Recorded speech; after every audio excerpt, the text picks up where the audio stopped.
Chu Yi and Bai Xiao, 4, stopping right before the young lad's presence. Chu Yi was only a step away from crashing into him. "You're hurt, Xiao Xiao?" Without surprise, Bai Xiao became startled by the sudden appearance of this friend of his. Even so, it didn't take long for him to respond with that brilliant smile. "I'm fine, how come you are here?" For a moment, even Snow Lotus was bedazzled by the level of charm coming off of the lad. She's always taken her big cousin Wen Yi as the most handsome man in the ice realm, that's why she's so heads over heels for the person. Yet now she's coming to realization of someone even better on the bed right over there. To say she's not slightly swayed would be an understatement. But then the remembrance of the repugnant things done to herself instantly shook Lotus back to attention. Furthermore, she just got shoved by some lowly peasant outsider. "It's good that you are all right. I and Xiaoyun came to meet Bai Yan, but we ended up going the opposite way and came here instead. I'm just as surprised to meet you here, Bai Yan." Snow Hawk, who's been listening intently at their conversation, formed a frown at the name.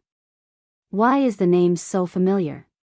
Bai Xiao's even cool face finally breaks into a warmth never shown thus far. Turning to the Snow Chief, "Chief Hawk, I will be leaving with my friends now that they are here. The debt I owe your clan will be repaid by me in due times, that I promise." The frown in Snow Hawk's face deepened even further. Instead of making the kind elderly facade he showed earlier, the chief had turned sharp and borderline threatening. Chu Yi sensed this of course and subconsciously stepped forward to put herself between the two men. She's vigilant in the eye like a fight's about to break out. In light of the heavy air, Snow Hawk's dangerous aura eventually scattered and returned to the gentle and kind one. "Sir Xiao, I believe it's best if you stay until you recover from your injury. I wouldn't want our efforts to be in vain, how about it?" "Humph, why would we do that? You people will only continue to insult him if he stays." Chu Yi doesn't back down and shot the idea down with her warning glare around the increasingly larger crowd of occupants around the doorway. "I'm taking him away today regardless of what you all do." This time it's no longer a mere differing opinion or argument, it's a direct insult for Snow Hawk, who called himself the chief. Bai Xiao felt the sudden pressure exuding out of the older man there and immediately reached out to grab hold of Chu Yi's hand to pull her back. "Yi, we will stay for now like Chief Hawk suggests. My injury is too severe to move properly, so it's the best arrangement." As soon as he said this, the pressure that surrounded the Holy Land's princess dispersed and the chief bellowed out a laugh at the sensibility of the young lad. "That's great then. I will not disturb your rest, so we will take our leave. Lotus, come with me." Grabbing his eldest daughter's arm, he drags her out without room for discussion. The whole room went all quiet despite the ruckus mere seconds ago. "Xiao Xiao, why are you staying?" Chu Yi asks with a perplexed look. Scanning the room to make sure there's no eavesdroppers lingering around, "The Snow Clan's chief won't be letting us go regardless of what we do. Also, you're not his equal, so there's no point in resisting right now. We will move once I recover." That little remark about her being weak definitely didn't make the girl any happier, but even so, the Holy Land princess didn't refute the claim and moved on. "So we can leave after you recover?" The boy makes a faint nod. "Once I am healed, no one here is my opponent." Bai Xiao wasn't one to repay kindness with hate, but they are leaving him no choice. A debt doesn't equal to slavery, nor does it mean one must sell themselves out for such a thing. Chu Yi and Bai Xiao, 5, "Then I'll stay with you." Chu Yi wanted to reach out to help the young man when her hand froze midair at the sight of that huge scar along the chest. Frowning in the face, "Do you need me to help you with the medicine?" Realizing his current flaunting of skin, Bai Xiao suddenly found it oddly uncomfortable and quickly covered up part of it. Coughing to clear his throat and to hide his inner embarrassment, "No, I'll apply it myself, I've got some injuries elsewhere. Can you first move outside for it?" Men and women are different, it's already bad enough he's showing his open chest before her. What would she think of him if he starts stripping the pants as well? "You're hurt elsewhere?" Chu Yi blew open her mouth and began to examine the young lad with anxious eyes. Bai Zhao's expression only got more embarrassed at the added attention. "The place where I got hurt is on my inner thigh, it will be inconvenient, so, The Holy Land's princess reacted like any young maiden would. She's flushing red in the face like a peachy plum. Hurrying to swing around in order to not make eye contact. That. I will take my leave first then. Go ahead and apply the medicine. If you need help then call me. By the time her voice finished that sentence, she's already bolting it out the door. Lan Xiaoyun was the first to greet the fleeing friend that came running back out from the estate. That person inside, is it my cousin Bai Xiao? Bai Xiao? Huang Xiaoing the tigress didn't know who the guy was, however, she could see the flushed red appearance of her companion there. Without thinking, this big-breasted dunce jumped up and yelled the first thought that came to mind. Why is your face so red? Did someone inside the Snow Clan pick on you? No one will call you a dummy if you don't speak. Chu yells back in exasperation. This big-breasted dunce couldn't pick it up, but Lan Xiaoyun definitely did with her intelligence. Did I say something wrong again? Huang Xiaoying makes an aggrieved face. Xiaoyun, Chu turns to her smart companion and instantly noticed the smiling look coming her way. In the momentary panic, she blurts out the only excuse that came to mind. It is Bai Xiao inside there, and I'm blushing because of the sun, it's really the sun. Pricking her eyes up skeptically, Lan Xiaoyun looks upward and found only the gloomy white clouds covering the sky. Sun?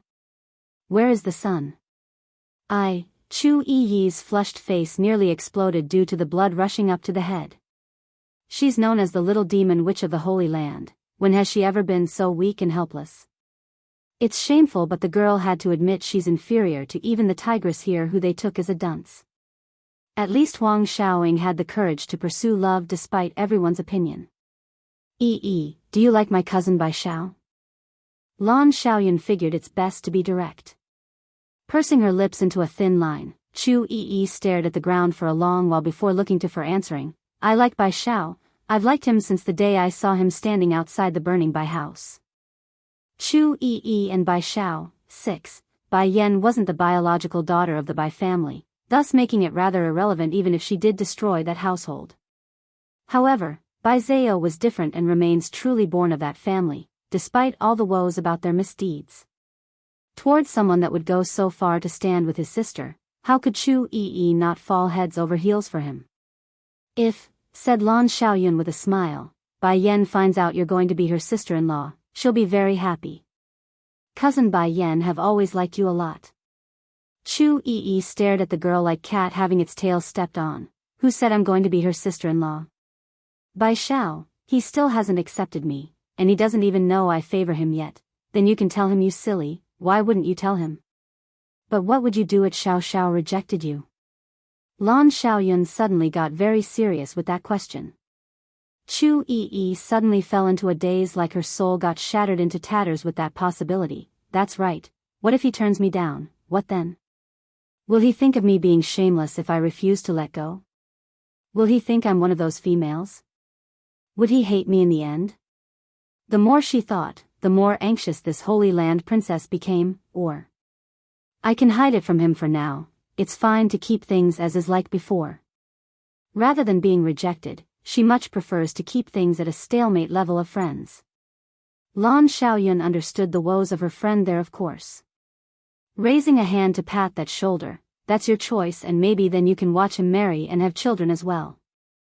By then you can even be the baby's godmother and name the kid. Chu Yi's little face got dreadfully white at the idea. She could tell Lan Xiaoyun was using this method to provoke her into confessing, but she just doesn't have the courage just yet. I'll try. Chu Yi's lips formed into a bittersweet line. I will try to be like Huang Xiaoing some more. She still hasn't given up despite suffering so many setbacks, so I shouldn't give up either. Bai Zhao's temperament have always been on the cooler side, the only exception being Bai Yan, his older sister. That's also the reason why Chu felt so reluctant to confess. The only reason the boy was so gentle with them was because of Bai Yan's connection. Without that proud woman, they are barely worthy of being in the guy's view. Huang Xiaoing, who's been keeping quiet until now, finally commented with that pastry-stuffed mouth of hers. One really had to hand it to this tigress to eat at this moment. I did not suffer any setbacks, okay? why do you two keep saying I did? It's so frustrating to be misunderstood because I've been doing very well so far. Chu Yi snapped to the tigress because she did not expect that. I thought Little Rice isn't accepting you, right? So what? Huang Xiaoying swallowed the pastry in one big gulp before replying, sooner or later Little Rice will be mine. I've set my eyes on him already, that means I won't change my mind in this life. That actually brought a momentary stupor to Chu Yi's head. Before she always thought of this tigress as a silly woman who only has breasts for brains, but now she's somewhat envious of her straightforward nature. I understand then. I will not give up. As long as he hasn't fallen in love with another, I won't give up either. Chu Yi and Bai Xiao, 7, despite the topic being revolved around the young man inside her home, Snow Moon didn't actually realize this until they've reached this part.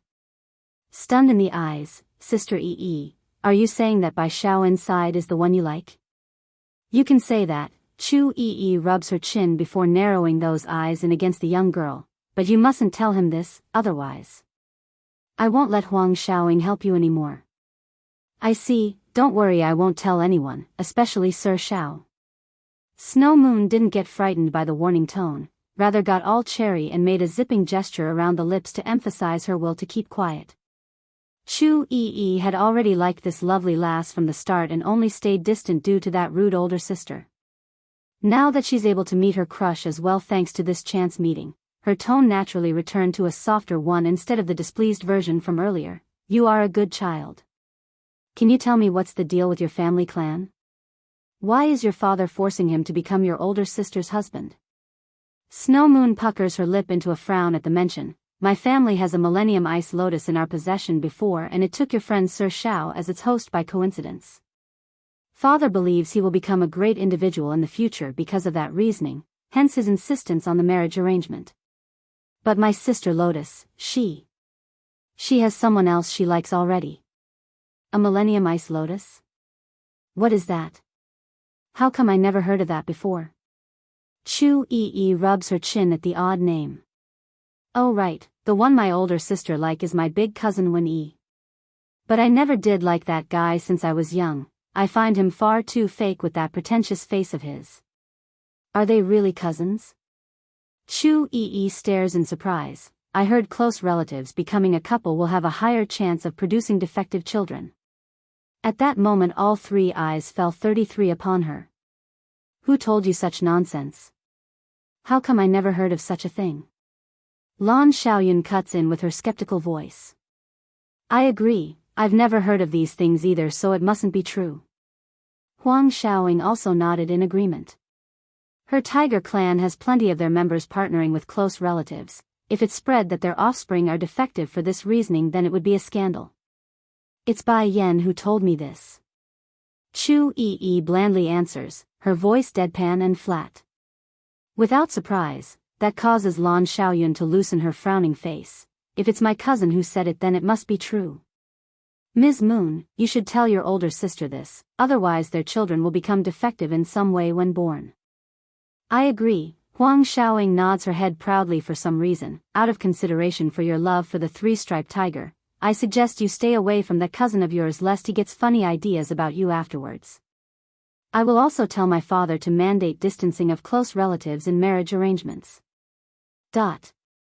Chu Yi forced a hard look at this tigress due to the quick turn of attitude. That's not what you said just now. Snow Moon also became dumbfounded due to the lack of integrity about where these girls stood. She's simply never seen anyone changing their attitudes so quickly. No matter who your older sister likes, my cousin Xiao Xiao won't be marrying her regardless. Lan Xiaoyun bites down on her lip at the remembrance of the past. No one can force that guy into anything if he doesn't will it. Framed, 3, what do we do? My father will not let Sir Xiao go at this rate. If he finds out Sister Yi here likes him too, then he will surely kick her out. Snow Moon frowns and said it worriedly. Casting a glance at the tigress, Chu Yi wanted to confirm some details first. Hey big breast, are you able to overcome these people from the Snow Clan if we end up in a fight? Huang Xiaoying shook her head honestly. I can't beat them. Both of you leave first and find Bai Yan for help. I'll stay behind with Xiao Xiao in case anything occurs during this period. Unless she watches over the young lad, Chu Yi could never be at ease while they are here in the Snow Clan's home. No, I can't go, Huang Xiaoying shook her head desperately. I promised the princess to protect you too. If I leave, then who will do that? Don't take me as some weak maiden that needs protecting. I'm in no danger. Xiao Yun, go with her as well. She is so clumsy and road blind. I'm not comfortable leaving her go out alone. Chu Yi sighs and shakes her own head in a helpless fashion at the arrangement. Okay Yi, we'll be back very soon, don't go anywhere without reason. Lan Xiaoyun immediately swings around and dragged the tigress along for the exit. Wait, you hold on. Huang Xiaoying wanted to cry because she hasn't forgotten about the three-striped tiger. If she leaves, then what about the tiger? Out of desperation, she pushed away her friend's hand and quickly took out a bottle and dagger from the storage bag. Cutting a slight opening on the tip of her finger, she lets a few drops of blood trickle into the container and hands it over to Chu Yi. You hold this. Although the blood is not as useful in comparison to having me around, the few drops in there should still be enough to keep this tiger at bay for now. Just don't do anything to provoke him until he's better. Chu Yi nodded after taking the bottle over, thus allowing the two girls to depart in assurance. She got careless and completely forgot about this other problem when suggesting them to leave. Thankfully the tigress had kept this in mind and helped out. Sister Yi, are you going to end up as enemies to the Snow Clan? Snow Moon eventually asks in timid tone after seeing they are alone. This younger daughter of Snow Hawk may be of a small age, but she too had noticed the heavy atmosphere in her moon as of late. I don't know. This answer from the Holy Land Princess was an honest one. She too doesn't know of what the future holds. If the Snow Clan use excessive force, then they too would be backed into a corner. By then, what other choice would she and Bai Xiao have? It's the main reason she sent her two companions away to look for Bai Yan. With the Demon Queen around, what do they have to fear? I see, hanging her head dejectedly, Snow Moon could guess what's going to happen at this rate. But then her sad moon immediately got swiped away when she noticed the older sister's gaze. It's okay, Sister Yi, I won't go tattle on you to my father. I know my family's situation. I only hope my father won't make the wrong choice in this. He can be quite stubborn at times, but he's not a bad person at heart. Please know that. Feeling a tinge of guilt for putting such a young lass in this bind, the Holy Land Princess reaches out and caressed that small head in a comforting motion. Framed, 1, Snow Clan's main gathering hall. Snow Hawk sat high atop of his master chair as he gazes down at the two younglings before himself. When I have something to discuss with Lotus in private, you can go back to your room first. Yes, uncle. Despite complying by arching his fist and turning for the exit, the young man had made a disgruntled face once he turned the other way. It's not surprising in this case, after all, he did work so hard just to get this far and winning the girl's fancy. Why should he be cast aside like an outsider when he wanted to be more? Lotus, Snow Hawk returns his attention back to his daughter after making sure they're alone. You've been talking with Wen Yi again, haven't you? Hanging her head low in an almost guilty manner, Father, cousin Wen Yi is way better than that Bai Xiao, why are you so prejudiced towards him? Besides, what's so good about that Bai Xiao anyways? Didn't that outsider say he's without parents? Such a person has no status to speak of. Why are you comparing such a low-standing person to big cousin? The Wen clan may not be comparable to the Snow clan, but they're by no means weak in this frostbitten realm. However, in retrospect to Bai Zhao's connection with Bai Yan, the two could never be on the same stage. In fact, the Queen of the Demon Realm could easily overshadow every major power in this northern landscape if brought to the front. Lotus, I won't repeat myself again, so stop having those thoughts. You will not change my mind on the matter. I care not whether you accept the marriage or not, you will marry that boy, understand? The older man's expression had gotten stern and hard, and in my opinion, that Bai Xiao doesn't necessarily want to accept you. Lotus only sneered at that idea. Cocking her chin high like a proud peacock, don't make me laugh, father, that asshole is only pretending to not like me in order to trick me into liking him. I've seen plenty who tried such plays in the past. I bet it's because he knows you won't let him leave, that's why he wanted to use such means to earn image points. He probably feels so inferior that he needs to use such underhanded tricks. Enough, I don't want to hear any more. Groaning like he's going to get headache at his eldest daughter's logic, Snowhawk's brow had furrowed into a deep knot. Swiping the air impatiently, we will talk again later, leave me for now. Also, you are not allowed to get close to Wen-Yi during this period, do you understand? Father. Lotus stomps her feet hard in frustration, but then retracted that whiny tone after lighting up with an idea. Father, I heard you got your hands on a divine god pill, can you give cousin Wen-Yi it? If you do then I promise to listen to you. Divine god pill, a very rare drug that could help one break through from a middle divine rank into the higher divine rank. It's a wonderful product most could only dream about, and in this case the Snow clan has gotten in their possession a single pill for the most talented of their members. Growing extremely ugly in the face at the sudden request, the man could tell where this was leading to. Lotus, you know well enough that our clan is saving that pill, why would you ask such a thing of me? Of course I know, father, that's why I'm asking you to let cousin Wen-Yi take it. I know you and the elders are all looking for the most talented among the younger generation to use it upon, but you need to stop being biased towards cousin Wen-Yi. He's been stuck at the middle divine stage for so long. If he takes that divine god pill then he will surely make a breakthrough. You know it too, he and I, humph. Snowhawk sounded irate now. You really have been blinded by that boy, haven't you, Lotus? Don't think your father I can't see through to his schemes. He wants the divine god pill? Dream on. That precious drug will only be used on someone within the family, not some distant relative from another clan. Also, once you are married to that Bai Xiao, I will be sending Wen-Yi back to the Wen clan. It's not right for him to constantly stay at our home when he has his own. Framed, too, father.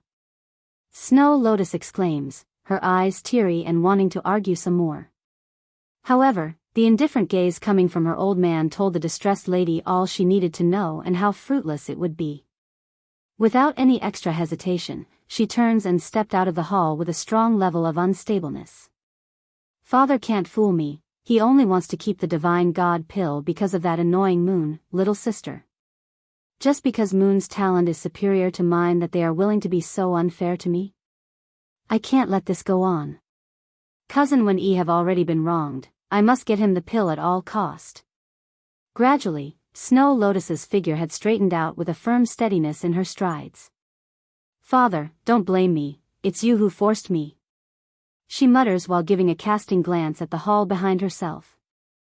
In this world, there's no one who could give Snow Lotus a sense of security aside from her so-called strong and powerful cousin. After leaving the hall, the resentful lady directly went over to Wen-Yi's courtyard where the man was already waiting anxiously. Big cousin, without surprise, she bursts into tears and threw herself at him. Wen-Yi caught the girl, of course. Wiping some of the tears with his finger like a gentleman, he dives right into the main topic. So did you get it? Did uncle give you the divine god pill? Appearing apologetic in her face, my father did not want to give me it. Big cousin, it looks like we will need to look for an alternative method at this rate. Towards Lotus's answer, the guy expected it as much and didn't get angry. Even so, he couldn't hide the touch of disappointment in those eyes. This woman is really stupid, she can't even get a stupid pill for me. If not for the fact that the Snow clan only has her and that young Moon as the next heir, I wouldn't even consider this stupid woman. She has neither brains nor body, it disgusts me so much. Having thought that, Wen-Yi did not forget to keep up his gentleman act when the girl faced upwards to meet his gaze. Softening in his voice, Lotus, you know I only want to rely on my own ability to grow, I do not want you to suffer in my stead. Regarding the divine god pill, you mustn't go to uncle again, understand? That worked as expected because Snow Lotus's mood grew even more guilty and conscious of her own failure. Cousin Wen-Yi is so amazing, he never asks for others to help him. Why must father misunderstand him as such? Cousin, I will not let father continue to misunderstand you. He will learn sooner or later who is the better option for being the Snow clan's son-in-law. It's all that Bai Zhao's fault. He must have been spouting lies to him in secret and making you look bad. When Yi didn't buy that theory, of course, in the way he narrowed his eyes in at that last remark. He's not stupid like this, Lotus. The guy could tell Bai Xiao could care less about the Snow Clan based on his attitude alone. That leaves only one answer. The one behind his semi-exile state was the chief who saw through his plan. I know, my sweet Lotus, I know. Bai Xiao lusts after you, that's why he framed me so that he could get uncle to side with him. I won't let him do that, I promise you. I will let everyone in the Snow Clan know how much I love you through my own strength and not by taking advantage of others. That said, the sweet talker reaches out with his hand and caressed the girl's hair in a soothing motion, those eyes radiating a doting love usually found in a pair of love birds. Framed. 3. Big cousin, is it wrong for me being the eldest daughter of the Snow Clan? I didn't want to be born strong, nor did I choose this beautiful appearance of mine. They're all given to me by my mother. Why does fate like to toy with me as much? All those shameless men only know how to connive after me and refuse to stay away. If I could, I would rather abandon it all just to be with you. Reaching up to caress her own face, Snow Lotus appears both bitter and happy at the same time for her own life somehow. Those men at least had father blocking them away, so I didn't have to do anything, but now that asshole has father in his fingertips. What am I supposed to do? Lotus, I fear it's not that simple with that Bai Xiao. Those in the past only want you and the wealth your family can provide, but this guy must be up to no good. You already saw how he schemed to take the Ice Lotus. He's probably meditating to do more than just marrying you. From that warm smile of the pretentious guy, when Yi began to lead this stupid lady down the path he wants, I know now, it must be the divine god pill. He's weak, so he wants to also grow stronger. With that pill, he will be able to do just that after stealing it in his next step. That actually brought a visible tremble to the lady's face. Shaking her head in the next like she's trying to think of something. How is that possible? Bai Xiao can't even climb out of bed, so how can he steal the divine god pill from my father? Did you forget? He had a few friends who came today. Do you think it's a coincidence that they deliberately approached your younger sister Moon at this timing? Maybe their whole purpose is to get the pill from the very start and the Ice Lotus is merely a coincidence. I can't be certain, but you must remind your father to be careful of everything and everyone related to that person. When Yi says it with such solemn tone that it's hard to dismiss the possibility in the eye of the girl. Getting depressed again at the mention of her old man, but my father is already convinced of Bai Xiao's intent, he won't believe my words. And if I go to him and tell him about your opinion, father will surely misunderstand you some more. Then the divine god pill. The guy continues to keep the conversation around that item since he doesn't want to leave it. Don't worry, that is placed inside the altar room by father. Some outsider wouldn't be able to get there on his own. The location won't be a problem. Altar? When Yi raised an eyebrow, his mouth nearly unable to stop from laughing out aloud. So that's why. The divine god pill is inside the altar room. No wonder I couldn't find out where it was from Snow Hawk's concubine. Sleeping with that old hag was such a pain, though she did look fantastic for a middle woman. That bastard must have been on to me for a while now. I need to finish up with my plans soon lest he acts against me. Softening up until his voice could melt hearts, I am relieved then, Lotus. You have no idea how worried I've been for you and your family since that outsider came into our lives. We must continue to be vigilant around that person. There are a lot of bad people who wants to take advantage of others in this world. After saying that, the guy went ahead to lean down at the nearby rose patch and plucked a piece from the bush to offer it over to the girl. Snow Lotus of course felt elated at the offered gift, but her sight had lost sight of the thorns on the stem there and easily pricked her own finger, letting blood draw from the small cut. Lotus. The guy hurriedly grabbed hold of her hand and wiped it with a handkerchief, his eyes showing pain and regret. It's all my fault, you're hurt because of my carelessness. Seeing the unabashed lovey eyes coming her way, the girl melted away like she's eating honey. I'm alright, cousin Winnie, don't worry about me. This won't do, you are my precious Lotus. Even a prick from a rose is a prick to my heart. Come, let me take you to your bedroom for rest. Acting like he's relieved over her statement, Winnie casually tossed aside the handkerchief and plucked her right up into a princess hold and left. This would have been a real princess and prince story right out of a fairy tale, Issue was the guy didn't leave for long in this case. Minutes later, when E had returned in haste and picked up the blood-stained fabric from the ground. Others may not know the details, but the altar room's doorway had been sealed with a spell to keep intruders out. Only those with a direct bloodline of the Snow clan could open it, and he wasn't one of them. That's why he used the rose to get some from Lotus, and now he has it. Framed, 4, compared to the tenseness of sneaking into the altar room half an hour ago, when E only had joy right now in his eyes as he held the Divine God pill high above his head for gazing. It took longer than he expected earlier, but he's got it now after locating the item inside a small compartment hidden behind the altar.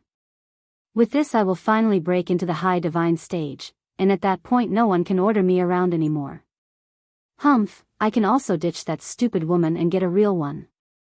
Lotus can't even get a simple pill for me, what use is she in the future? Not long after the so-called gentleman's departure, Snow Lotus's figure also appeared at the altar room's entrance. Compared with the man's initial nervousness of being a thief, this oldest daughter of the Snow clan was much calmer in the face. Why the stark contrast? Well, she knows well enough that her father wouldn't do anything even if it's discovered she stole the pill. After all, if anything happens, then who would marry Bai Xiao? Using a dagger to cut open a small wound along the fingertip, she lets the blood drip onto the door lock and shoved it open. Subsequently, the lady did as the guy did and searched all around for the supposed secret compartment. But instead of being elated once she located the spot, she only got irate and red in the face like an erupted volcanoes. Where's the pill? Where's the Divine God pill? Why is it gone? Did father transfer the item to another place? But that's not possible. Where else in the estate can father securely hide the pill? During her spiraling train of thoughts and possible ideas, Snow Lotus's eyes suddenly popped in wide astonishment like it sudden dawned on her. Bai Xiao and his friends just arrived, then the Divine God pill goes missing. It's too much of a coincidence. They must be the thief. They stole it. Someone come. Someone come right this instant. Snow Lotus cries out after standing up and immediately drew the nearest guards to come running. Miss, is something wrong? One of the leading men asks with rigid attention. Gritting her teeth, the Divine God pill has been stolen. Boom. Her words struck the guards thunderously, sending them all staring blankly and unable to process the sentence in full. To begin with, their missions has been to prevent anyone from approaching the altar room, and the only reason they left was because of Snow Lotus dismissing them a few hours ago. Then all of a sudden the Divine God pill has gone missing? Anyone with a brain could tell who would take the blame in this case, and it wasn't the young lady. It's all Moon's fault. If it wasn't that girl delaying me earlier, then I would've. Stopping there to stomp her feet in frustration, Lotus began to let her wild thoughts run wild. Framed, 5. Those responsible for guarding the place immediately got all fearful in their faces. Miss, how are we going to report this to the chief? There's another thing he didn't say though. If it wasn't for the big lady temporarily removing them from here, then it wouldn't have been possible for the Divine God pill to go missing in the first place. At least not without them noticing beforehand at someone sneaking into the altar room and leaving them blindsided. Lotus glared hard at the group in front of herself. Just shut up and follow me, we're going to retrieve the Divine God pill right now. Originally the group that's full of panicking adults gradually calmed down after hearing her words. What? The big lady knows where the pill is? Ignoring the strange looks coming her way, Lotus went ahead to leave for the inner courtyard where she assumed the thief resides. Guest room. Holding a bowl of soup in hand, Chu Yi carefully spoon-fed the content to the young lad across from herself. My hands are not a problem, I can drink it by myself. This of course embarrassed Bai Xiao, who never had such great treatment from the opposite sex. No, that won't do at all. Bai Yan is not around right now, so I must take good care of you. Chu Yi's eyes flashed with gleeful light as they flickered shyly away from his gaze. You need to drink this up, okay? Likewise, Bai Xiao also flared up into a flushed red hue along his cheeks due to their close contact. He could tell how awkward and intimate their current pose appeared. Even so, he didn't reject the kindness. Bang! Just then, as the pair were going through their moment, the door to the room suddenly got slammed open by a pair of feministic hands. Startled in the fashion of a cat having its tail stepped upon, Chu Yi swiftly dropped the content in her hand and stepped in between the unwelcome people and her crush. "What are you doing here?" Standing at the door was a lady wearing a peach-colored dress, and behind her was a line of guards that has surrounded the room in a circling formation. "Go, nab this thief for me." Cocking her chin high, Snow Lotus ignored that question and directly gave the order. "Yes, milady." The leading guards rushed forward, giving no care for anything else. Pung. Bai Xiao always knew this moment would come, so he didn't get scared. Rather, he leaned down and grabbed the dropped bowl and threw it at the rude bitch. "Get lost." He's got plenty of practice in the past in the Bai house, so this behavior wasn't anything new. He merely returned to his roots. When has Lotus ever been treated like so? Having a bowl that's been smothered with soup thrown in her face? Ha! The very fact that she was clueless enough to get hit showed how dense this lady was at heart. Shouting aloud in an irate manner, "Bai Xiao! How dare you throw my family's own stuff at me? You are a thief. Now I got proof, so you can forget about escaping the blame. But as long as you return the divine god pill, then I will spare you a painful death." Chu Yi now understood why this lady would come barging in. Raising a sneering smirk, "Instead of going to look for the thief after losing something, you come and blame us? Do you take us for fools?"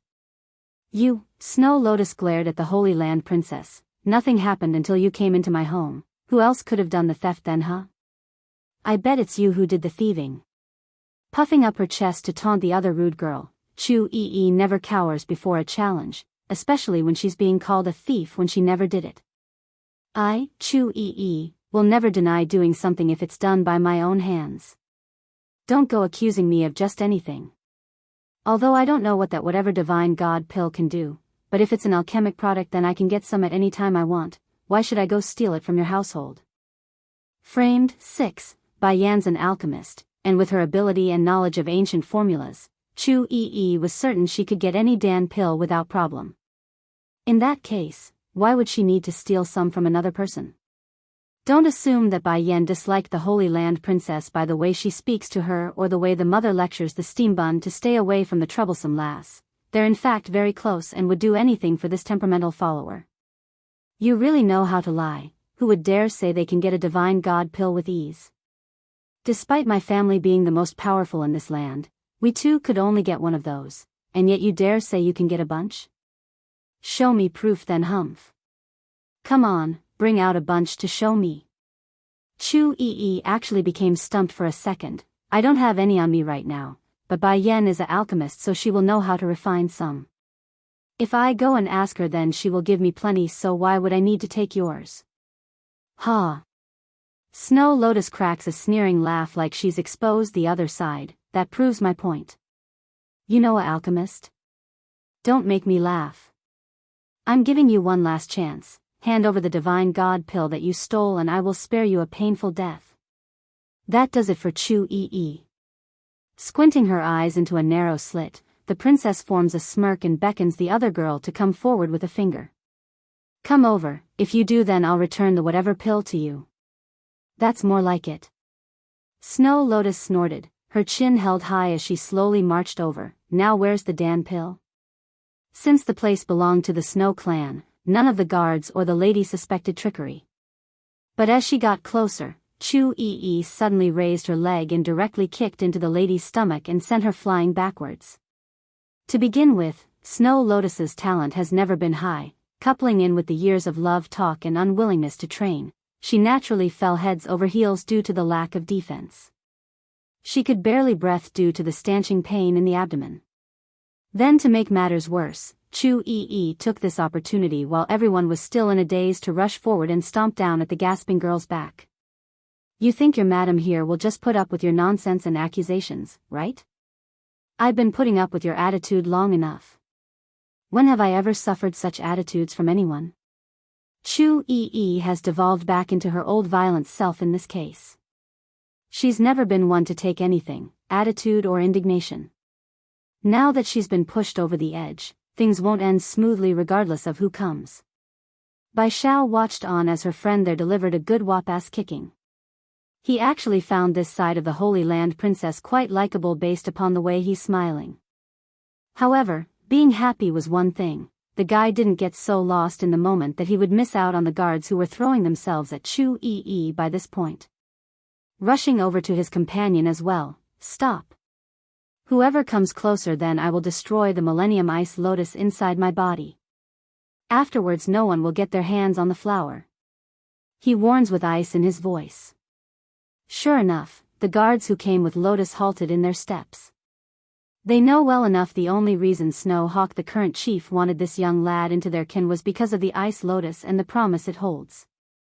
If anything happens to that magical flower, then they would be severely punished, death even for themselves and their family. Framed 7. What are you all dazing around for? Snow Lotus became rightfully outraged at the guards who didn't run over immediately. Get over there and nab this woman. But, milady, the Millennium Ice Lotus. Are you stupid or all just brain dead? This bastard is bluffing you. We just have to kill him to retrieve the Millennium Ice Lotus. There's no reason to keep him alive. Big Cousin said it already, retrieving the Ice Lotus is as easy as offing this asshole. Afterwards the flower will be ours to remove. Regarding Wen Yi's words, this eldest daughter of the Snow clan would believe anything, even the stupidest lies that most would deny right away. However, these household guards weren't as confident and hesitated. They know what the consequences are if anything happens to that precious treasure. What's more, their status wasn't on the same level as the lady. They are expendable and they know it. By this point Bai Xiao had taken the opportunity to get in front of his friend. Showing force in his posture despite being sloppy and weak, "No one can touch her as long as I'm here today. Unless you want me to destroy myself along with the Ice Lotus." The boy's threat once again pushed the guards back. Xiao Xiao. Chu Yi lets go of her target and swings around to be a shield again, her face tense and insecure. "Actually, I'm usually not this brutish, I'm usually very gentle."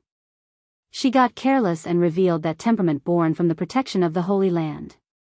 "Oh, what do I do? Will Xiao Xiao think I'm too brutish and not give me a chance?" Thinking of this, Chu Yi strongly adds another part. "I am really really gentle, you must believe me." Bai Xiao openly smiled at that. "You are indeed really really gentle, but for this type of woman you need not be gentle. In front of the enemy, you only need to beat them hard and fast until they can't stand up again." The princess just stared, her eyes showing incredulous disbelief. "He means I don't need to hold back my temper in front of those I find to be an eyesore? I won't have to hold back? Do you think I'm bad-tempered? No, she wronged you first, so you should do whatever you want." Bai Xiao has always been indifferent in his own personality, never showing pity to those who cross him. In this case, it's Snow Lotus who sought her own demise, so why should he do anything about it? "But would you still be on my side if I hit someone for no reason?" Chu Yi fixes her eyes on the young man in anticipation for the answer. Bai Xiao laughs aloud with a humor in his voice. "I believe in you. I believe you won't harm others in a barbaric manner unless you deem it necessary. After all, if my sister trusts you, then I of course trust you as well." In the eye of this young lad, anyone his older sister believes in are worthy of his trust regardless of what they do. To be clear, it's not without reason. Just look at what they experienced in the Bai house. Despite being the children of that home, no one believed their suffering or difficulties and even earned a bad reputation for asking for help. Who believed them then? As a result, he wants to trust in those whom they deem friends. That's their decision and conviction.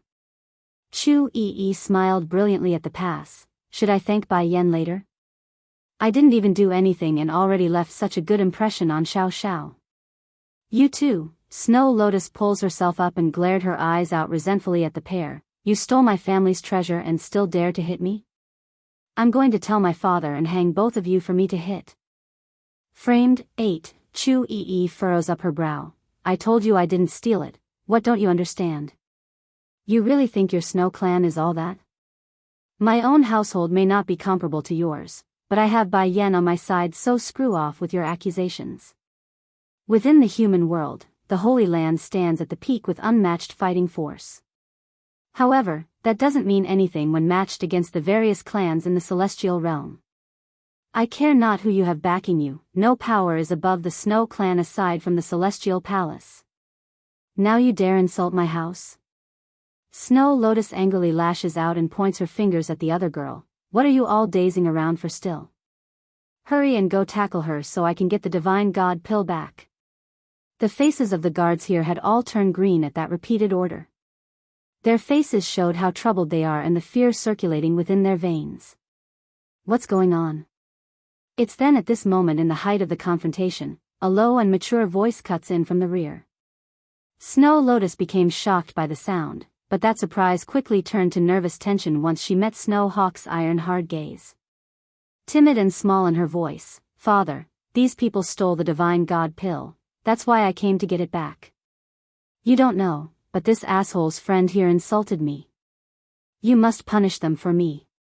Snow Hawk's face got cold. The divine god pill got stolen? That's right. It must have been stolen by these people. The pill was perfectly fine until this woman came into our home. If it's not her, then who else can it be? Big sister.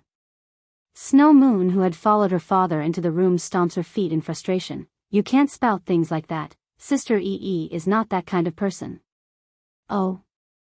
Sounding sarcastic in her mocking voice, Snow Lotus only found it amusing in her younger sibling's rebuttal. And you know that how? You and her only met today, why are you so certain about their personality? Or did you steal it or had them do it? You, Snow Moon made an incredulous face at being accused by her own family member. How did you become like this? You weren't such an unreasonable person before. Big sister, did cousin Wen-Yi tell you stuff again? From the beginning, the young lass had never liked the guy, finding him too pretentious and fake on the surface. In fact, it's so bad that Moon would rather avoid the person even in her own home. That's how much of a negative view she had of this distant relative. You're trying to frame big cousin again. Snow Lotus's eyes saw red. Cousin Wen-Yi is not what you all think of him. I know him better than anyone, so you can stop your persuasion now. Enough. Seeing how his two daughters are about to quarrel again, Snow Hawk rubs his forehead in pain and cuts them off. Lotus, I want to first know how you learned of the pill's disappearance. Biting her lip at the question, Father, it's my own doing. You won't give the divine god pill to cousin Wen-Yi, that's why I wanted to steal it and give it to him. Yet when I went to grab the pill, I discovered it's been stolen. Originally Snow Hawk thought it would be Wen-Yi who had stolen the precious pill under their nose, but since his own daughter was going to do it anyways, then that suspicion became moot. Issue was, the chief here didn't consider his own daughter's idiotic nature. If he did, well, he would go investigate the guy anyways out of extra precaution. Miss, blinded now, Snow Hawk turns to Chu Yi with his frowning face. Is what my daughter said true? Chu Yi foam, one, Bai Zhao's expression got very icy then. Raising a hand to pull his friend behind himself like a pair of love birds trying to protect each other, he confronts the Snow clan. If your home experienced a theft, then go look for the thief out there, not here harassing an innocent woman. Also, we won't be staying any longer since it's clear we're not welcomed. Let's go, we're leaving. Okay. The princess stumbles to react but reactively followed. It's just that. They had not taken step out yet before the guards surrounding their path and blocked the exit. Still having his back turned to the Snow Chief, Bai Zhao's temperament was also showing in a harsh manner. Chief Hawk, what is the meaning of this? Although I have not fully recovered from my injury yet, I can still walk on my own, so what reason do you have in stopping us? You misunderstood, Sir Shao. I am not stopping you from leaving, but a theft has occurred within my home. Regardless of who they are, it's only proper that I investigate the matter and go over every individual that could be a suspect. Showing a light smile that neither roused hate nor kind feelings, someone come, send Miss Chu here to a guest room for rest. If we locate the thief, then we will naturally let her leave without issue. Although Snow Hawk did not explicitly accuse Chu Yi of being a thief, it's nevertheless obvious to everyone he also suspected the Holy Land Princess to some degree. It couldn't be helped in this case. The coincidence of the item going missing the very first day she arrives was too perfect. Anyone with a sane mindset would also turn to this direction no matter how good their logic was. Of course, that's only because of Lotus's explanation from earlier. Otherwise, the Snow Chief here would instantly turn to 1E instead. Father, Snow Lotus stomps her feet in frustration. Bai Xiao is also with her, they're part of the same group.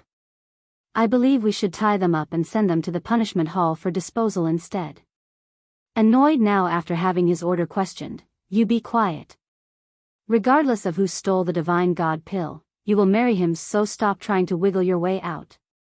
This foolish daughter of mine, what am I going to do with her? This Bai Xiao has our family's ice lotus, even if he did steal the divine god pill, what of it? Does she expect me to really punish the boy when he's going to be your husband soon? Are you sure you want to touch her? Bai Xiao reaches over to grasp onto the Holy Land Princess's hand, his face stern and unyielding. Before in the human world, whether it be strength or background, Chu Yi had always done the protecting, and now it's her turn to be protected by the man. One literally sees the sweet honey-dovey eyes in the girl right now as she stood behind him. So this is how it feels to be protected by the one they like. It's not bad at all, I like it. Someone come, bring Miss Chu to her room. Snow Hawk got louder since none of his people had moved yet. Father. Snow Moon, the younger daughter, immediately protests. She's getting extremely anxious and red in the eye. Sister Yi will never do something like stealing from us, father you. Shut up for me. The chief swiftly stops her with that scold. Compared with Snow Lotus, his eldest, he much prefers this younger one since she's smart and hardworking. But love was love. He also must put into consideration of the entire clan as a whole, so he mustn't act solely on his own feelings in this incident. Chu Yi Feng, too, I won't be quiet. Snow Moon angrily shouts back, Father, Sister Yi is not that kind of person, you are wronging her. If you continue to do this, then you will regret it in the future. Snowhawk's frowning face only got worse due to the displeasure of having his decision repeatedly questioned. Guards, go bring my second daughter back to her room. She's not to leave the room unless I say so. This means that he's going to put Snow Moon under house arrest, which showed in the stream of tears flowing down the panicking girl's face as she was dragged away. I don't want this, I don't want to leave. Father, you can't do this, you can't do this to Sister Yi. She continues to sob and cry out. Chu Yi instinctively want to help in the way her hands were clenching up. However, this princess also knows what the consequences of her own rash actions would mean in this case. She's seen through this chief already. Family bonds? Sure, he might have some, but that bond pales in comparison to being the head of this household and all those who follow him. Heck, she's certain if the situation comes to shove, he would even sacrifice his own daughters if it meant the prosperity of the clan as a whole. Xiao Xiao, grasping onto the young lad's hand as she spoke, Bai Yan will come save us, so don't let this get to you. Huang Xiaoying and Lan Xiaoyun had already left to find the Demon Queen. Once she gets word of their predicament, that proud woman would surely come running. I know my sister will come, but I fear we won't have the time to wait for her. The lad forms a helpless smile. In another few days I will fully recover and could fight our way out, but it's unlikely they will give us the chance until then, nor do I want you to endure this indignation for my own sake. Chu Yi was a person whom his older sister highly valued. How could he bear to make her suffer in his place? So, even if his strength hasn't been restored yet, he would still fight in order to not let them take her away. Chief Hawk, you are likely not aware of what I said to these guards to make them back off earlier, so I'll repeat myself for your sake. If you lay a hand on my friend, I will immediately destroy the Millennium Ice Lotus within my body. I will do what I say, don't doubt my words. There's no fear or indecision in the young man, only strength and a drive to continue moving forward in life. Snowhawk's face got even uglier as he narrowed in on the lad. Are you threatening me? Take it however you like. Don't assume I don't know what you are thinking. Cocking a smirk in his face, aren't you only pairing me up with your daughter because you want me to stay at the Snow Clan for the rest of my life? Don't try to say otherwise. I know as much as you do on what it means for the Ice Lotus to take root within my body. To think you would rather sacrifice your own daughter's happiness just to have her take half of the powers given to me by the Ice Lotus, you sure are a thoughtful father indeed. Snowhawk's facade of being stern and mighty finally crumbled at his plot being exposed. Yes, he wants Lotus to marry Bai Xiao because the Ice Lotus works exactly in that fashion. Once mated, the pair could never be separated since their powers are shared. By then there wouldn't be any cause for revenge since the association has been made. Right now all that remains was the look of astonishment from the chief's eye. This. How did he know about this? Only the chief of each generation would know about this secret. Why does he know what the Ice Lotus entails for the female partner? Father, is what he said true? Snow Lotus swung around and locked onto her old man's stunned face. Is this the reason why you want me to marry him? You know I like Big Cousin the entire time. I never cared for talent or strength. Why must you force me when Moon is around too? She could have done so in my place. Sure, she's a bit young, but you could have waited a few years before making the marriage proposal. Chu Yifeng, 3, shut up. Snowhawk snaps and yelled at his daughter. In a few years? A few years is all it needs for this young man to grow strong enough to overcome our control, and then what? What leverage do we have to make him marry Moon at that point? This dumb daughter of mine is so frustrating at times. If she wasn't so easy to control then I wouldn't even consider her. Moon is smart, but she's also much more difficult to manipulate for the clan's sake. You're all shameless. Chu Yi jumps out from behind Bai Xiao and yelled out in exasperation. Xiao Xiao is a dragon that soars through the sky, not some fish in a small pond. He will never be used by the likes of you. Snowhawk simply sneered at the outcry. Sir Xiao, I know my eldest daughter's temperament isn't the greatest around, but the arrangement is also mutually beneficial.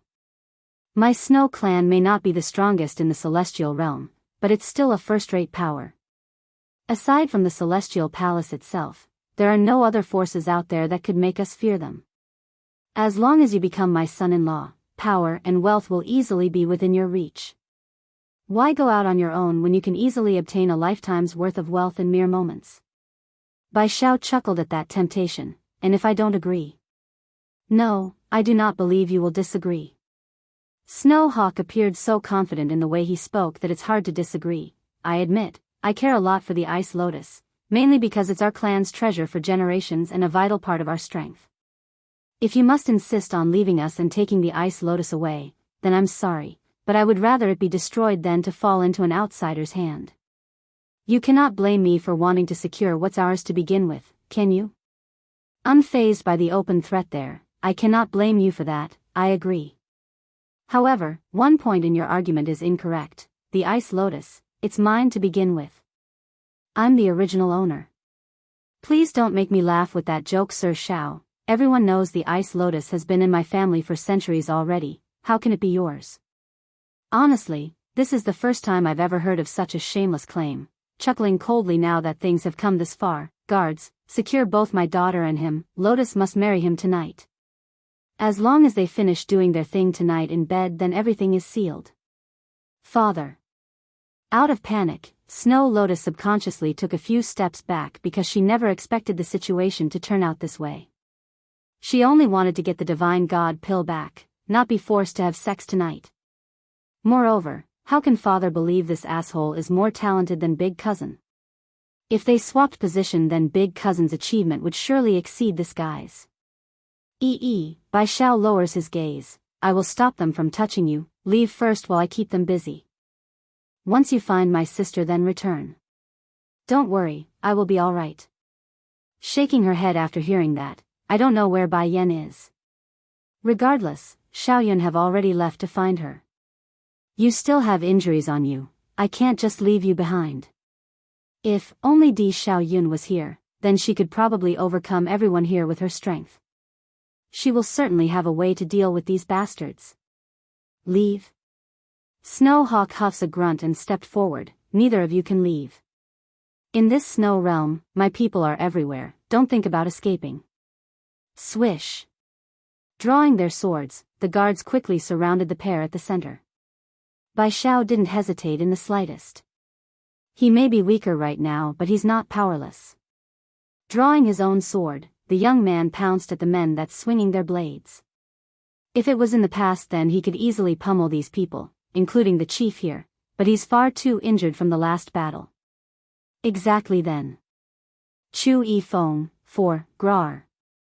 Suddenly, a massive roar of a tiger's howl blasts over from the back of the group, causing Snow Hawk to hesitate for a brief moment and allowing the three-striped tiger to pounce at him. Those claws extended and lethal as it cuts into the man's arm from that swipe.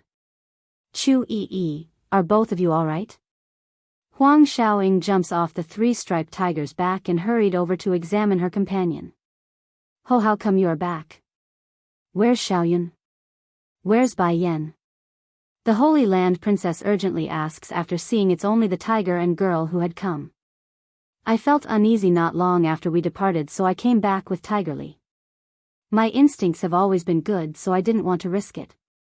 But I did tell Xiaoyun to continue on with the direction I've given her. I'm sure she will reach the queen real soon. Pursing her lip, the tigress sighed in relief knowing she's made it in time. It's clear that if she had come even a moment later in this case, Bai Xiao would have undoubtedly been seriously injured there with that hit. Damn beast, I'm your master. How dare you help these outsiders to hurt me? Snow Hawk snaps, his anger ready to explode as the pain continued to sting from the arm. The big tiger didn't cower and instead issued a ferocious low growl in retaliation of that remark. He's been in the Snow clan all his life, never once has Snow Hawk been kind to him. If not for Snow Moon taking care of him, the poor thing would have been living a life of hell, hence his strong kinship to Huang Xiaoying, who had stopped him from going berserk on the young lass earlier today. How dare you growl at me? Ignoring the others in the room, the outraged chief attacks the tiger in full. He won't kill Bai Xiao or Chu E until he knows she's the thief, but a demonic beast was another deal. As the most powerful man in this snow realm, he won't be insulted by a mere animal who had swiped at him. Careful. Huang Xiaoying became shocked, throwing herself over to the tiger to help only to be a step too late. The wind blade from Snow Hawk's sword lifted the three-striped tiger out, sending the poor animal flipping into the air and slamming heavily into the courtyard. There's now a scar running across its chest. Even so, the big cat doesn't yield despite the stream of blood coming out and threw himself at the man once again. The mindset of demonic beasts has always been stubborn and simple. If he knows you're good to him, then he would protect you at all costs, and if you're bad to him, then he'd rather die than to be subjected to such humiliation. Tigerly. Suddenly, an exclaiming cry came from the direction of where Snow Moon departed earlier, thus causing a pause in that hit. Nevertheless, the recoiling force alone was enough to send the tiger flying out again and leaving him paralyzed on the floor in pain after smashing against a wall. Tigerly. Tears burst into the second daughter's eye as she rushed over to protect her faithful friend with outstretched arms. She had just snuck back out from her room when she saw this occur, so it struck the young girl heavily to see her own loved ones committing such cruel acts. You mustn't hurt him. Snow Hawk's face sank into a dark plume. It's only an animal. You would raise your hands at your own father because of it? How dare you go against me after all I've done for this family? Chu E Fong, 5, Tigerly is not an animal, he's my friend, and he's my partner. Trembling in her small figure, Snow Moon clearly became agitated by that remark. You never allowed me to make friends since I was little, always forcing me to train from dawn to dusk. I know you and the rest of the family doesn't like him, always picking on him and refusing to play with him, but he's my most important partner. I won't allow anyone to hurt him, I will not. Shut up. Snow Hawk's fist started to make a crackling sound due to the pressure he made as he swept his gaze over to the guards. Did I not say she's not allowed to come out? Who let her come out? Hanging their head in guilt, Chief, the second miss threatened to commit suicide if we don't let her out. Get out of my sight. The man became outraged as he locked onto his second daughter. I won't allow my daughter to be held hostage by a demonic beast. Before I didn't know you cared so much for that animal, but now I do, so it's time I handled the matter. Either you drive it away and he lives, or he stays and I kill him today. Choose now. I don't want this. Snow Moon turned and grasped onto her three-striped tiger's collar. I don't want to leave Tigerly. If he goes, I'm leaving too. It seems that I have been too tolerant of you as of late, letting you grow such unruly behavior. Also, stop thinking about whimsical thoughts. You are my daughter. you must stay here to protect the Snow clan for life. And this demonic beast, I am not going to let it stay." That said, Snow Hawk's murderous gaze fell upon the tiger, who had no means to retaliate. Tigerly could tell his fate was likely be sealed today. Turning to face the young lass, he licks the palm of her hand in unbearable sadness of their impending separation. "Enough." Chu Yi finally couldn't take this sad picture and spoke up. "Are you even a father? What father wouldn't love their daughter? Do you have even the slightest consideration for her own feelings?" The princess grew up under her father's favor, so this sort of family structure astonished and baffled the lady to no ends. In her view, family should be kind and loving to one another, not this sort of tyrannical structuring where one must obey the will of the older. "It's none of your business on how I lecture my daughter." Snow Hawk just brushed it off with a huff and turned to the side where the guards stood. "What are you all waiting around for? I don't care what sort of fuss she makes, do not let my second daughter leave her room again." Meanwhile, at the same time atop of a snowy mountain peak, Lan Xiaoyun had just tripped over a branch and nearly fell off a cliff. She's cold, extremely tired, and most importantly, lost and clueless as to where she was exactly. After the tigress left after saying she got a bad premonition, this poor human girl had been walking in a single direction. If the terrain was flat, then this wouldn't be a problem, but there are mountains here. Before she knew it, the poor lady had climbed a peak and gotten herself cluelessly lost aside from following the sun to make her way through. Yan Yan's younger cousin? This voice didn't sound unfamiliar to her ear, but it didn't ring any bells either. However, that picturesque face once she turned upwards to the sky left her tearing up with great fortune. "Why are you crying?" The man floating in the clouds frowned, his voice indifferent yet surreal. "Sir Yifeng," excited in her voice due to the flaring hope that fell into her lap, "you need to hurry and save Yi. She's in trouble. Right now she's inside the Snow clan's estate. And cousin Bai Xiao is also there." Chu Yifeng's expression sank into a stern look that he almost never showed. This only occurs when it involves people he's close to, and even then it's a rare thing. Disappearing like the wind, he's true to his name that comes like the wind and disappears like the wind. Not long after the guy had left, another familiar voice reached out again and causes the human girl to become ecstatic. "Xiaoyun, how come you are here in this icy mountain?" Chu Yifeng and Bai Yan's arrival, cousin Bai Yan, she couldn't control the tears that swelling outward of those eyes after seeing who had come. Taking a few steps forward, Lan Xiaoyun didn't hesitate in throwing herself into the Demon Queen's arm after all the trouble she's been through. "Cousin, I miss you so much.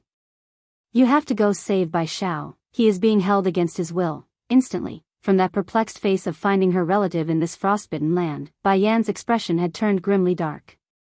"What happened? Tell me right away." Wiping the corner of her eye to remove the fluid, she quickly went over the encounter at the Snow clan and how things aren't looking good. Yen. Di Tsung sweeps his wife into his arms then and made his iconic smile before a bloodbath occurs. "Lead the way. I want to see the sort of people who would dare touch my brother-in-law." Compared with the calm of the snowy mountains, the Snow clan was experiencing a crisis of its own from within the ranks. By this point Snow Moon had been roped up and being dragged away for the second time. She struggled and struggled, of course, but her strength paled in comparison to all these good fighters of the family. As for Tigerly, the three-striped tiger, he's too injured to even get up, only able to make several whimpering cries from the throat as he watched on from the ground. What a foolish animal.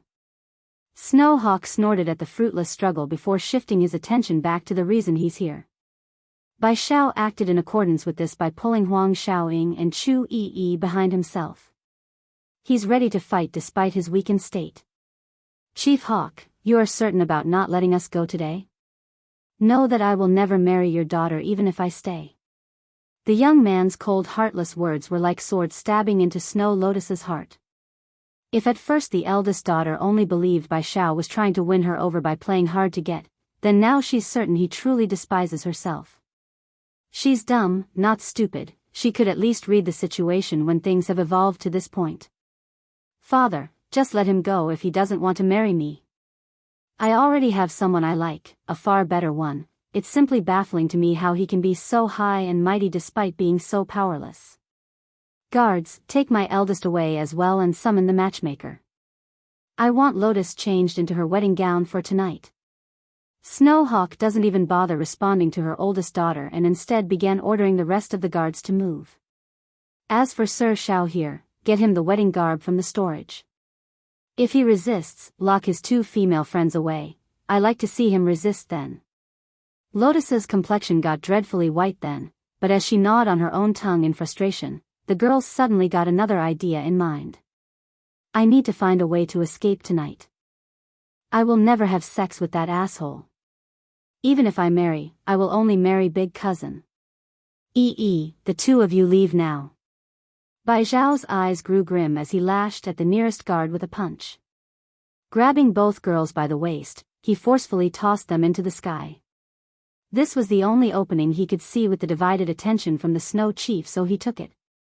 Chu Yifeng and Bai Yan's arrival, too. Forget about the Snow Clan members here. Not even Chu Yi or Huang Shaoing expected the young man to pull this trick.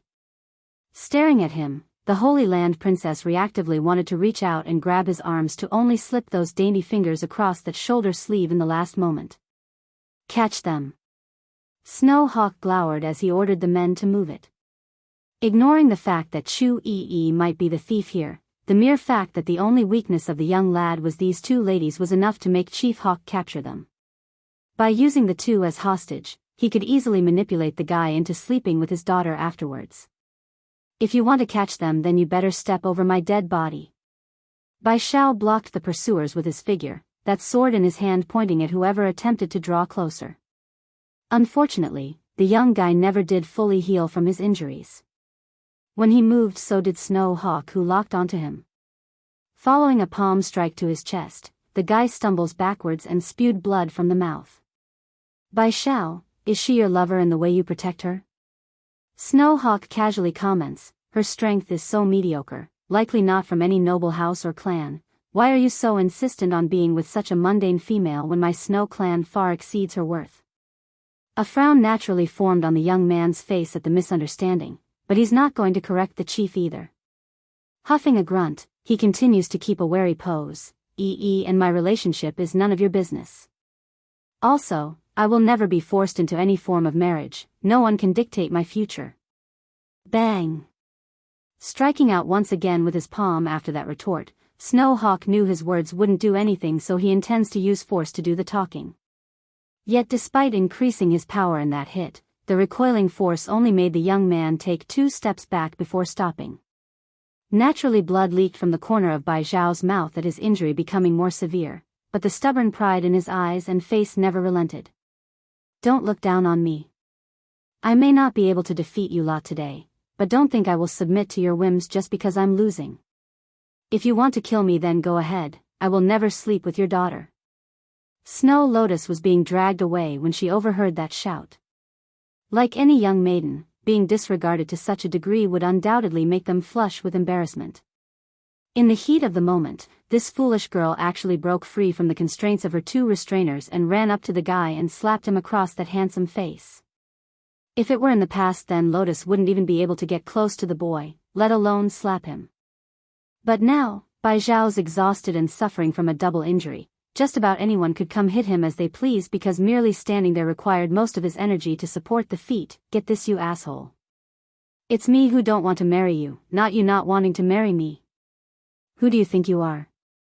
I am the eldest daughter of the Snow Clan, a woman beloved by hundreds in this land. You are nothing but an orphan without family or background. Don't go running your mouth like you're all that when you're not. In the eye of this pompous lady, only she's allowed to refuse the marriage of others and not the other way around. Imagine this news being spread across the city. It would cause irreparable damage to her reputation, you know? Not the least bit annoyed by that outburst, the teen here only licked the corner of his lip to remove some of the blood. Then turning to Lotus, his eyes radiated a cold bristling ice storm that shocked the blasphemous girl back like she's actually there in person. Before your family saved me when I fell unconscious, I wanted to repay that debt using my own means, but now I owe you all nothing. The way Bai Shao carried a heavy note, showing how repugnant he was starting to feel about this place. Chu Yifeng and Bai Yan's arrival. 3. He's no longer able to resist. Go. frowning in his face, Snow Hawk gives the command and slowly turns around to have his back facing the young man. He doesn't want to continue watching this sad sight despite being one of the reasons causing it. It's just that his words did not get to finish when a fierce piercing wind emerged from another side. Before he could react, a long sword had already gone into Bai Zhao's chest and out through his back. Blood oozed out as a result of this lethal wound, dyeing the white robe of the young man red. After the initial pause due to how sudden this occurred, an unbridled level of rage gushed forward from the chief's heart.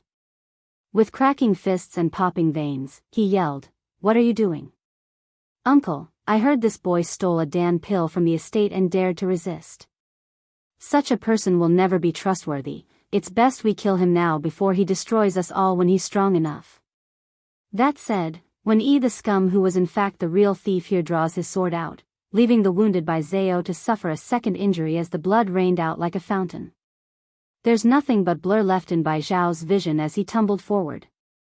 Then as his consciousness slowly faded away, a light blue figure quickly dashed over and caught him mid-fall before he hits the ground.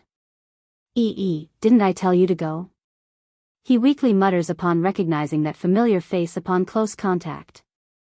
"I said I won't go, I won't ever leave you, I would rather die with you before then. Even if I die, I'm going to die with you." Bai Zhao had trouble getting a full look at the Holy Land princess, but he could sense the intense emotion in that voice. When exactly did that happen? Why do I sense such strong love from her voice? Did she always feel that way towards me? "Father, this is not Cousin Wen Yi's fault, he's only looking out for the Snow clan." Snow Lotus didn't care for the dying boy and instead ran up to Wen Yi to act as his shield using her own body. She's afraid this momentary pause would bring the attention back to her lover. "Humph, I'll dispose of you later. Bai Zhao won't last much longer, you and him must do the deed now." Snow Hawk has seen many things in life, so he knew this was the time to act lest he missed the opportunity. As for the one responsible for this tragedy, he has every intention to kill Wen Yi afterwards for this mess. "Yes, Chief." Two of the estate guards got the hint and began to move over to pull the Holy Land princess away. Chu Yi ignored them, of course. She could care less for what others want and started to bring out the Dan pills from her storage bag and stuffed it into Bai Zhao's mouth. Unfortunately, these restorative pills were all made by Bai Yan during her time in the human world. It's not effective for someone that's at this level. "I'm not leaving him, you better kill me first before I let go." Finding her efforts futile, she directly wound her arms around the guy's shoulder to keep contact, those eyes blazing with hatred for the men around. Snow Hawk remains indifferent to the tearful outcry, of course. If she won't let go, then beat her until she does. That's all these bastards needed. Finding a stick nearby, they began to hit the princess from all angles. Bruises quickly developed across the girl's body as the hits continued to rain down. It hurts, but when her eyes met with the fading light in Bai Zhao's, the material pain paled in comparison to the stinging helplessness in the heart. "I won't leave him, even if I die today." "Stop, all of you stop now." Huang Xiaoing the tigress had been standing at the entrance the entire time. "The queen's brother got stabbed? How did this happen? These people dare to hurt Her Highness's brother?" With that thought in mind, this lady roars out and transforms into her beastral form, pouncing at the guards with her claws leveled at their necks to stop them from beating her friends. Chu Yifeng and Bai Yan's arrival, for Snow Hawk didn't expect the second girl to be a demon, so he became quite taken aback there by her transformation. However, his initial shock quickly subsided after seeing the trouble this tigress was causing by stopping his men from beating Chu Yi. Getting dark in the face, this chief raises a hand and attacks the tigress from the rear. Huang Xiaoing hit the ground hard from that sneak attack. Even so, she immediately pounced back up due to the heat in her eye and rushed the group, attacking Bai Zhao and Chu Yi a second time. Meanwhile, outside the snowy city's gate, Bai Yan and the others were rushing over at their fastest speed towards the estate when they overheard the tigress's sorrowful roar. And shower, something must have happened. PFFF. Chu Yi again spewed a mouthful of blood from the mouth due to the last hit from the rod, but no matter how hard these people tried to pry her away, she refuses and clung even harder to the young man's body. You go, let go of me and leave on your own. Bai Xiao didn't fare any better as the blood continued to drain from his veins. He wanted so direly to do something, but he couldn't even lift a finger anymore. That's how powerless he was at the moment. This truly turned out into a mess.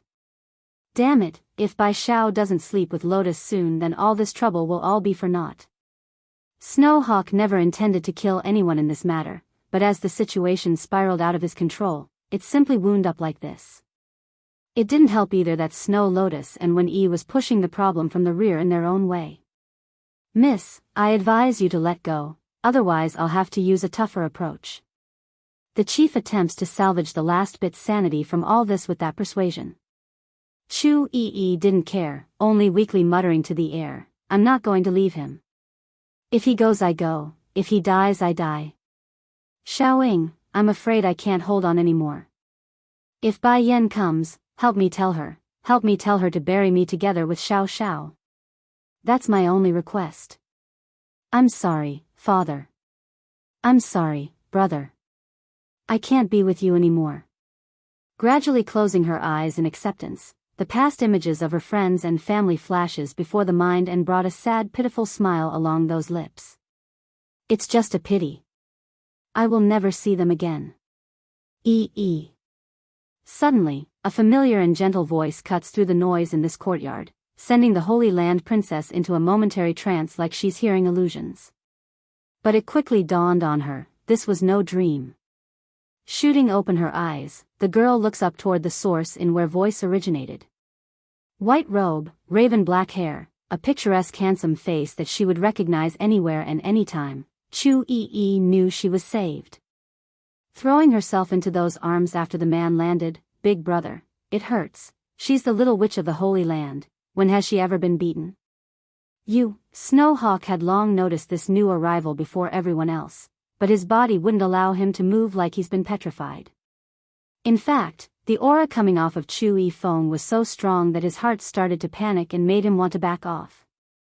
Make no mistake, Chief Hawk was by no means a weak individual, he's long become demi-divine lord and could be comparable to a keeper in terms of strength. Despite this fact, he felt minuscule before the handsome man that just landed on the ground. How strong is this person exactly?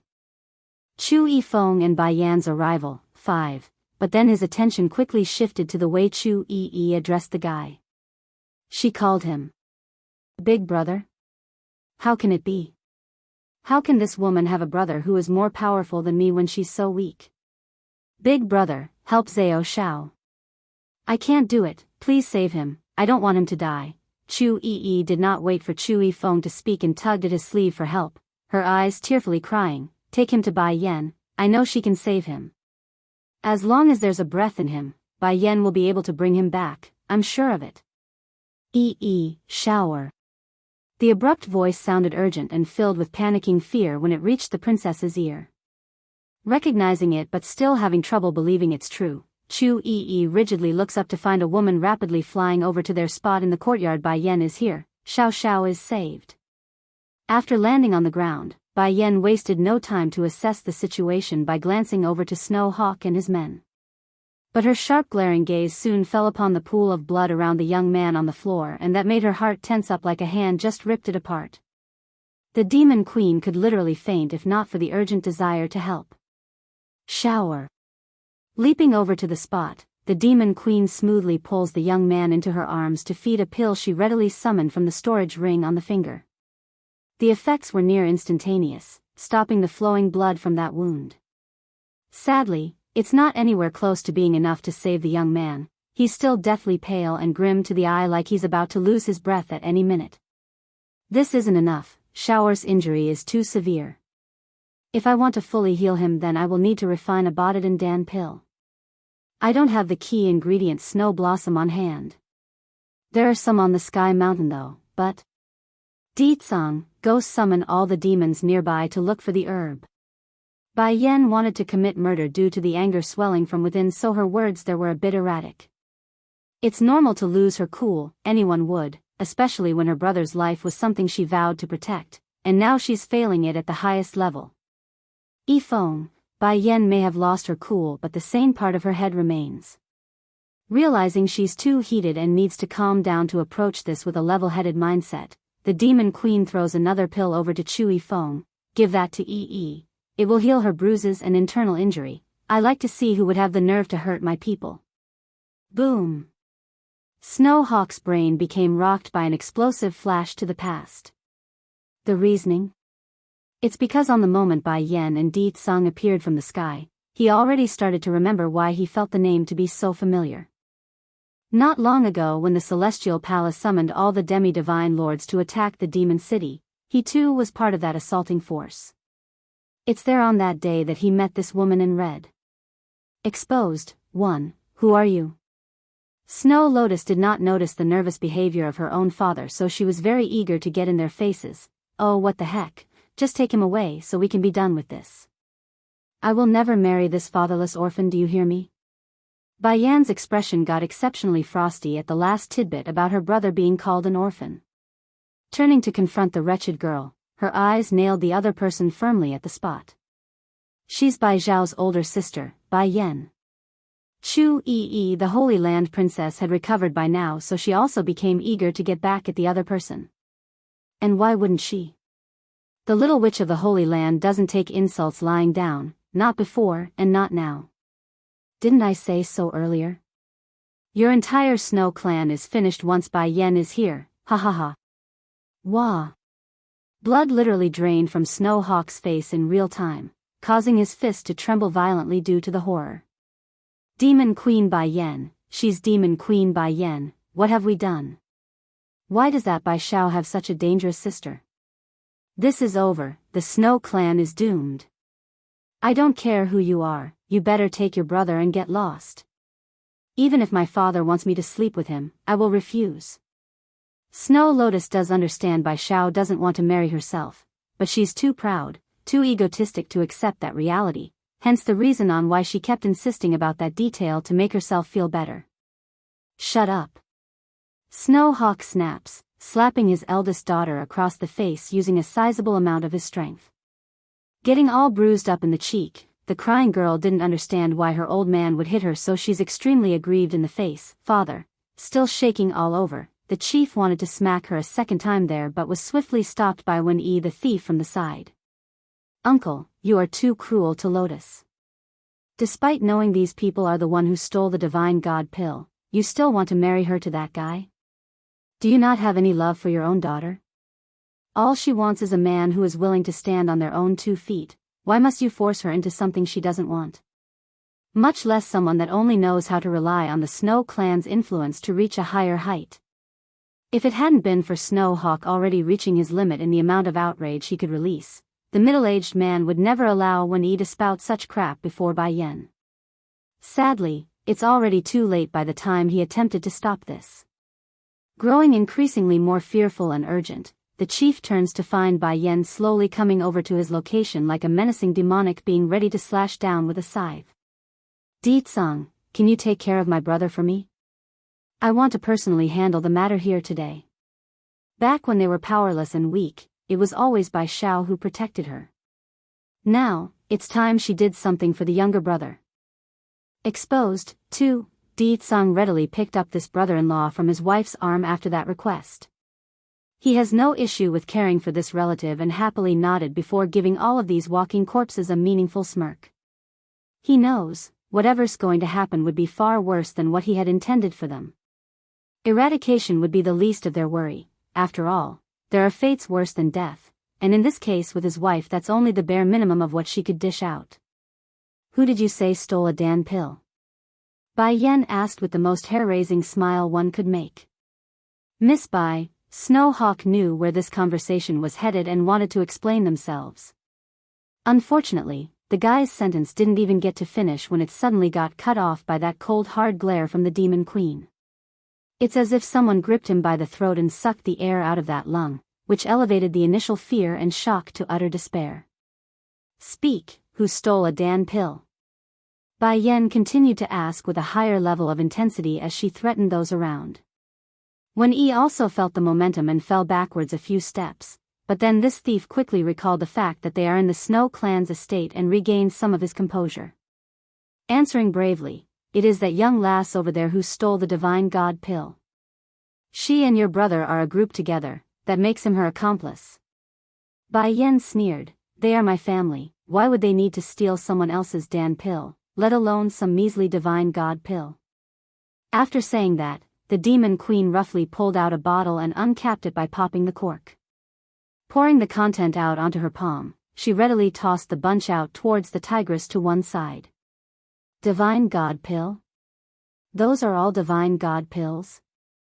Snowhawk may not be an alchemist, but he's been holding on to that one pill for a while already, so he could recognize the shape and color at first glance. Despite the high value the pills had, Huang Xiaoying could care less and leaped into the air to gulp down those sweet candies. She's a demon, so these precious alchemic products are food for her. In my case, divine god pills are no more than snacks to feed a pet, yet you claim my brother and sister stole it off your hands? Bai Yan's derisive smirk was daggering, stinging these people like their pride just got trampled upon. Taken aback for a split second, Wen Yi wasn't going to be beaten so easily considering his own fraudulent nature, and you expect us to believe those are divine god pills just because you say so? If it wasn't them, then who else could have done the theft? He intended to have Chu Yi bear the blame, so he's not going to back down no matter what. Someone merely has to be the scapegoat, that's all he needs. Bai Yen. Chu Yi tightly grasped onto her sleeve then by running over, "It's this guy who stabbed Xiao Xiao earlier." Exploding with an air that sent her hair flying out into an almost ghostly fashion, this demon queen didn't think twice and rushed at the thief. Smashing her fist into Wen Yi's chest and making an audible bone-cracking sound, she sends him flying out like a rocket in the next. But there's no way that would be enough. With a single step, Bai Yen disappears in a flash and reappears before the guy to pick up his arm. Crunch. With that sound, she snaps the guy's elbow backwards into a 180-degree in the wrong way. All these people could hear in the air now were the heart-wrenching scream of agony and pain that echoed across this courtyard due to the howling cry from Wen Yi's throat. "Cousin Wen Yi." Snow Lotus got deathly white at this cruel display of ruthlessness. She wanted to run over and help, but the demon queen's following glance sent her shivering like a predator just locked onto her soul. Not wanting to waste time on the ignorant, Bai Yen turns back down to her screaming patient of pain. "So you are the one who hurt my brother? Ha, ha ha ha. I will make sure you experience a fate worse than anything I've ever committed in this life, don't you worry." That said, this flaming fiery scanned the crowd to make sure their faces are forever ingrained in her mind. "After I'm done with him, it will be your turn, none of you shall escape me." Exposed. 3. Miss Bai Yen. Snowhawk pulls a forced smile to look easier to the eye despite the thick layer of sweat on the forehead. "This is all a misunderstanding. A misunderstanding." "A misunderstanding?" Chu Yi growled at the man. "You won't let me and Xiao Xiao leave when we tried. Then your daughter came out of the blue and accused us of stealing a Dan pill. Oh right, you are also responsible for injuring Xiao Xiao a second time after he refused to sleep with your daughter."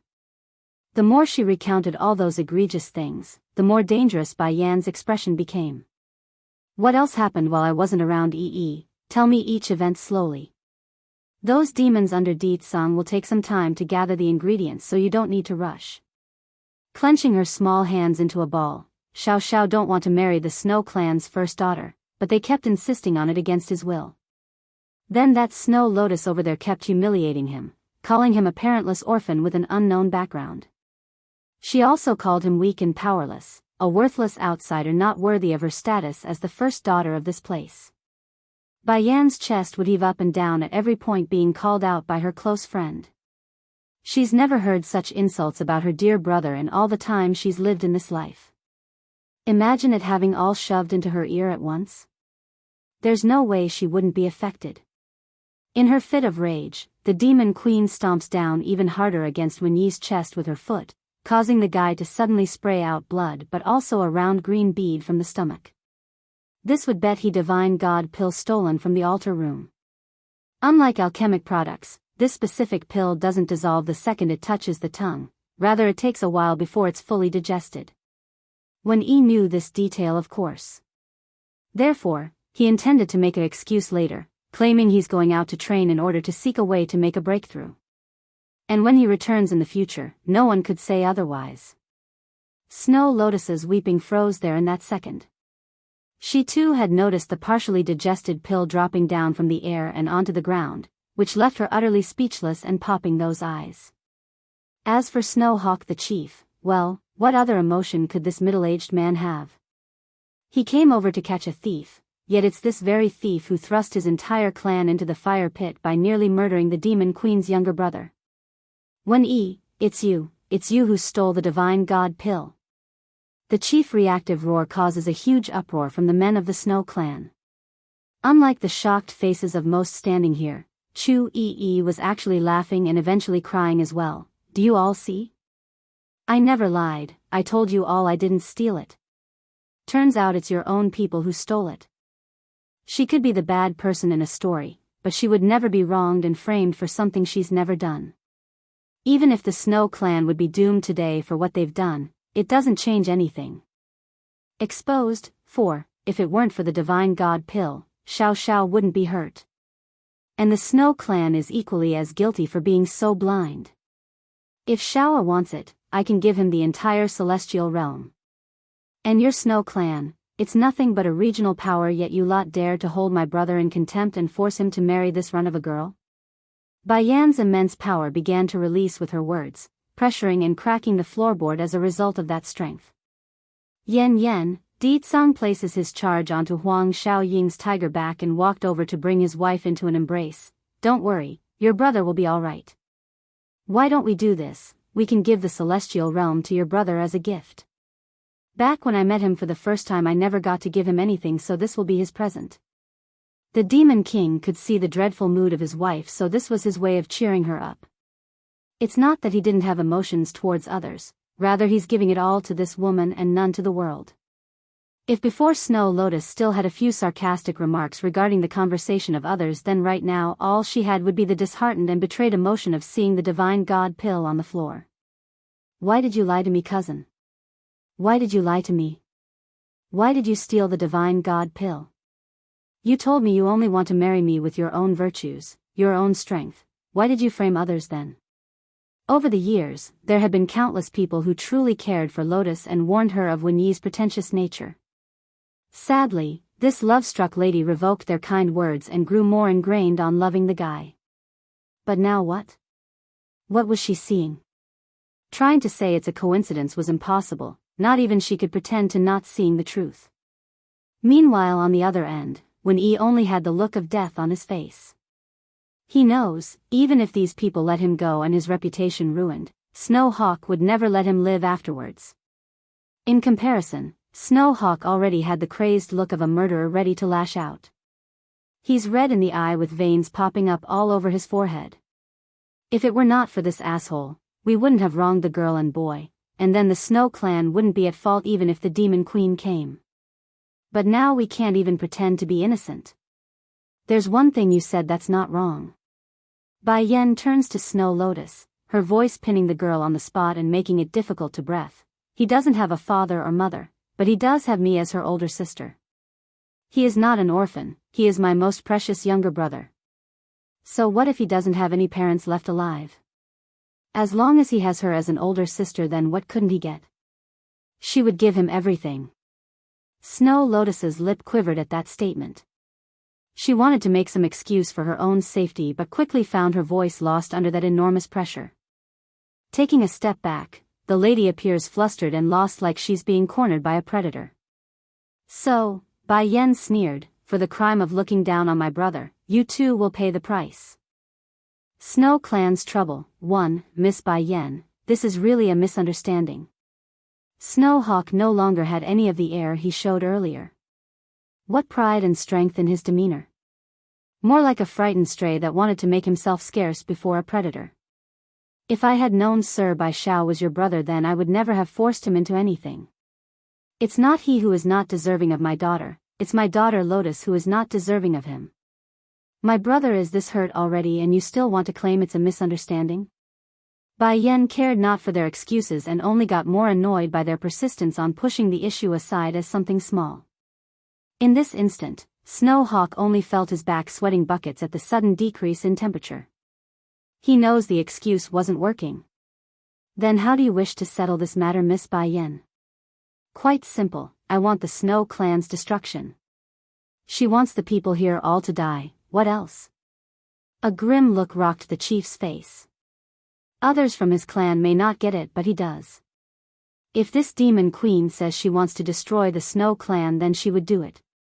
There's no other force in the celestial realm who could stand up to her at this point. Miss Bai Yen, your brother was stabbed by the guy under your feet, he is the one you want. Now, I'm gifting him to you for disposal. I only ask you spare my clan for the gift. Snowhawk grinds his teeth and utters this out. Father?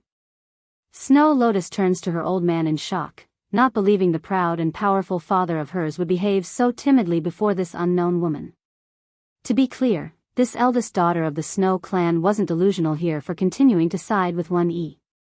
She knows she's been deceived, but love and emotions aren't that simple, otherwise why else would there be so many cases of people suffering despite being able to solve it by leaving? Cousin 1E did do wrong, and he also lied to me for a very long time, but this is still our own Snow Clan's business, we can't let others intervene. Perhaps it's Bai Yan's cold menacing gaze, but Snow Lotus's argument there sounded weak and unconvincing. Coughing at the sudden glimpse of hope, 1E didn't want to let this chance go and attempted to crawl up. Unfortunately for him, Bai Yan noticed this and immediately stomped down harder and nearly sucked the air right out of his lung. Lotus, I'm sorry, I shouldn't have stolen the divine god pill. I want to grow stronger so I can marry you, I did everything for you. His voice croaky and difficult to make out, he's nevertheless said what he needed to make the young foolish lady to move. Father. I won't marry cousin 1E anymore, you can break his leg and anything you like, but please spare his life. Slowly closing her eyes, Lotus's lip quivered with exhaustion after making the plea. Snowhawk instantly shot a threatening glare towards his eldest, let him go. Ridiculous, he's done enough damage as it is. No, 1E is Miss Bai Yan's now to dispose, I won't get involved. This whole mess was done by him, so he needs to shoulder the mistake, it has nothing to do with us anymore. Snowhawk made sure to peek over to the demon queen for her reaction, hoping desperately for confirmation. He could care less for his own daughter's plea at this point when it's all their necks on the line. Bai Yan merely smirked in a sarcastic manner, the way you said it. It sounded like I need your permission to punish this guy or something. If that's what you are thinking, then too bad, everyone who is involved with my brother's injury will all be punished. Snow Clan's trouble, too. Snowhawk dropped his head right away. He didn't dare to make any more excuse because the guy knows it would only get worse if he did so. Which hand of yours did you use? Bai Yan asks with the look of a murderer. PFFF. Blood splattered following that sound. Looking down at his hands, Snowhawk had to take a good moment to let his brain process what had occurred and what fate befell his dismembered hands. Your hands are the consequence of answering me too late on the first question. Now, your continued hesitation will cost you your internal dantian. I will destroy it and let you live a life of a frail old man. Boom. Snowhawk's chest felt a major blow in the next, causing him to spew a mouthful of blood and himself falling to the ground in a deathly pale light despite being under the sun. My dantian. It's destroyed. I'm no more than a useless trash now. I can't even be compared to a child. Snow Lotus cussed her lips at this sight, both horrified and shocked by what has transpired to her father. Father is the chief of the Snow Clan, one of the few demi-divine lords in the celestial realm. How can he fall so easily and without resistance before this woman's hand? Why? Why is this happening? Where exactly are these people from? Isn't Bai Xiao just some undeserved orphan who got lucky by coming to the Snow Clan? Wen Yi's face was equally as stiff. He wanted to run at this point regardless of how futile the efforts were. As a result of his thoughtless movement, Bai Yan's attention soon fell upon him again.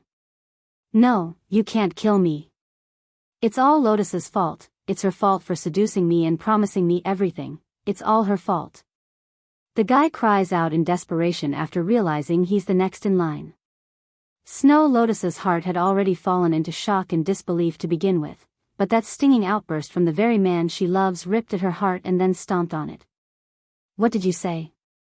She turned rigidly akin to a robot at the man attempting to crawl away like an animal. Biting his teeth, the coward and thief snaps, "Snow Lotus, the biggest mistake of my life is to be seduced and lured here by you. If it wasn't because of you always clinging onto me and refusing to let go, I wouldn't have done any of the things here today, nor would I have attacked Sir Bai Shao there due to your constant pleading for help. This is all you're doing, you're the mastermind, I'm only a puppet used by you." Undoubtedly, a young maiden being accused by the very man she gave everything to would hurt. In this case, it didn't just hurt, it ruined her and sent her sanity to the border. Suddenly, a hysterical laugh filled the air. It's self-mocking at first, then that voice turned to dread and despair like a wild animal that has lost their soul. "Wen-yi, you told me before you disdain those who only know how to climb the ranks using others, did you not?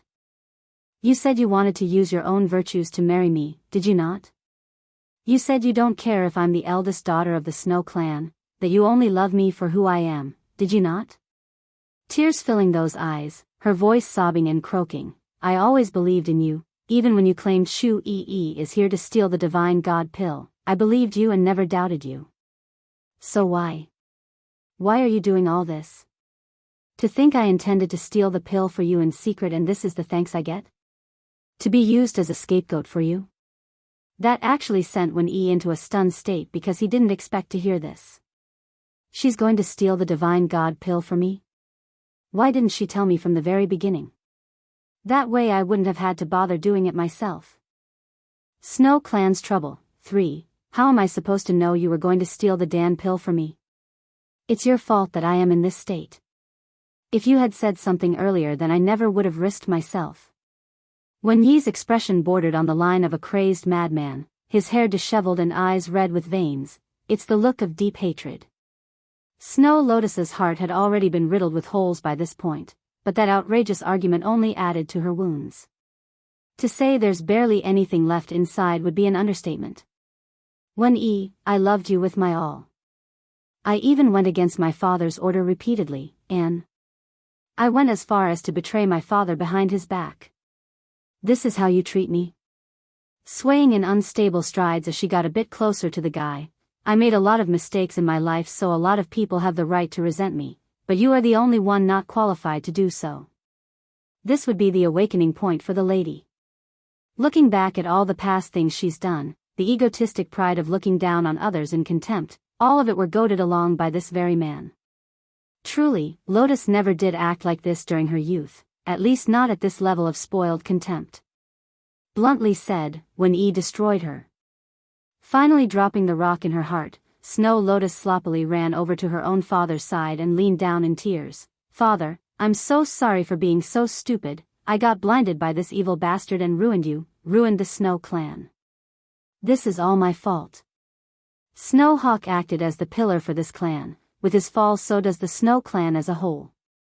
For this huge mistake in her life, Snow Lotus felt nothing but regret and guilt for the harm she's caused to her family. "Di-tsang," said Bai Yen with a cold smile, "bring this man back to the demon realm and leave him with Fourth Elder. He hurt my brother and nearly took his life, merely letting him die won't make up for what he's done. Bai Yen never lets a debt go unpaid. Chief Hawk already paid the price by having his hands dismembered and Dantian destroyed, now all that remains would be Wen-yi. The bastard doesn't get something so easy like death, he's going to suffer for putting a sword into her brother." Demon Realm? Wen-yi caught onto that name and popped his eyes. Shaking all over, "You, who the hell are you people? Who am I?" Bai Yen shot a death glare at the bastard. "The Snow Clan's chief should know better than all of you, let him tell you." Sure enough, everyone immediately shifted their attention to the crippled man on the floor. She's Bai Yen the Demon Queen, and the guy beside her is Di-tsang the Demon King. Boom! Despite the day being sunny and bright, everything in the estate only looked gloomy and dark like a massive dark cloud has shrouded the area. It's eerily quiet to the point where a pin drop could be heard. For Wen-yi who would suffer the most, he's not just showing shock anymore, there's absolute despair and a crushing level of stress in his mind. If anyone would so much as shoved him some more, his sanity would surely shatter into a psychotic episode. The Demon Queen is Bai Zhao's sister? Isn't he supposed to be a powerless orphan without background? No wonder. No wonder the demonic-looking man can make such big statements like gifting Bai Zhao with the celestial realm. He's Demon King Ditsang. He has the power to do something like that. The demon realm's king and queen, impossible. This is impossible. Snow Lotus cusped her lip in shock, that body trembling and stumbling backwards. Even if she knew that Bai Zhao's older sister had extraordinary strength, she would never imagine they would be of such magnitude with their background. It's the demon realm. Even the celestial palace are not their opponent now. Snow Clan's trouble. 4. Demon. Demon Queen. Wen Yi's face went from white to green as his voice fell into an incoherent mess. I didn't know Bai Zhao is your brother. If I had known, I never would have hurt him. I know. The Snow Clan has a second daughter called Snow Moon. Her relationship seems to be very good with your brother. He can have her. I'm willing to offer her as compensation for the trouble. Please let me go. Kneeling there on the ground, the disgusting bastard bangs his head repeatedly against the floor like he's unaware of the pain. Wen Yi. Snow Lotus yells with clenched fist. Who do you think you are to offer up my younger sister as compensation? She from my family, the Snow Clan. Even if she grew up not liking her younger sister very much, the girl was still her sibling. Coupled with the fact that the bastard lied to her for all these years, there's no way Lotus would continue to act blindly and go along with whatever excuse he had in mind. Snow Lotus, are you stupid? If you hand Snow Moon over to them, then maybe the Snow Clan will be spared. Wen Yi shoots a glare back as retort, his voice cold and harsh. Sneering in contempt at the once love of her life, Snow Lotus thought otherwise in this case for once. She's already come out of that shadow and could see things clearly. What saved the Snow Clan by offering up her younger sister? That's all ludicrous. With Bai Yan's love for Bai Zhao, even offering up everyone here would be insufficient. Meanwhile, on the other side of the courtyard, Chu Yifeng had been remaining unemotionally quiet up to this point. However, after hearing that outlandish statement from the pleading bastard on the floor, this young master of the Holy Land could sense an unspoken level of anger flashing within his younger sister's eye. It also helped that the lass kept peeking over to Bai Zhao's spot, which only told the older brother more than he needed to know. Queen, Huang Xiaoying looked towards Bai Yan then. That Snow Moon did defend us, but that's only because of me and Chu Yi. She has nothing to do with Sir Bai Zhao. This explanation allowed Bai Yan to understand everything. Curving her lips into a smirk, if my brother really does like that Snow Moon, then I'm more than happy to accept her into the family, but if he doesn't, that makes the whole thing different. Are you planning to force that girl onto him? That is another crime atop of your already guilty self. Wen Yi's face again went white, but this time the blood literally drained from his skin. Even if he doesn't like her, your brother can still take Moon in as a concubine. That girl rebelled against her father to defend Sir Bai Zhao. That's why I made the suggestion. It's normal for men to take multiple wives. If he doesn't like her, he can always marry more females later on, like. From out of the blue, a huge gust of wind came blowing over and sent the foolish guy flying up into the air and crashing back to the floor. And this time, he was certain to not speak because his mouth had been smashed up from that impact. Purple robe, silvery hair, a demonic smile capable of seducing all females, Ditsang steps forward in the most dangerous manner. Bai Zhao is my brother-in-law, naturally he can only have one wife. This is a rule that encompasses all of the demon realm. Who would dare break the rules set by I? Huang Xiaoying the tigress appears stunned and dazed by the newfound rule. Majesty, when did the demon realm have such a law? Snow Clan's trouble. 5. That's something I decided when I married my queen. Oh right, since we're talking about it, I'm adding another one. Those who get in between someone's relationship are also punishable in the same fashion.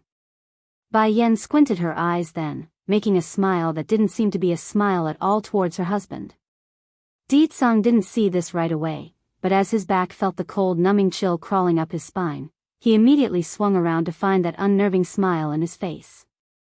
Shuddering out of reflex, I'm not threatening my brother-in-law, you have to believe in me, I would never do such a thing.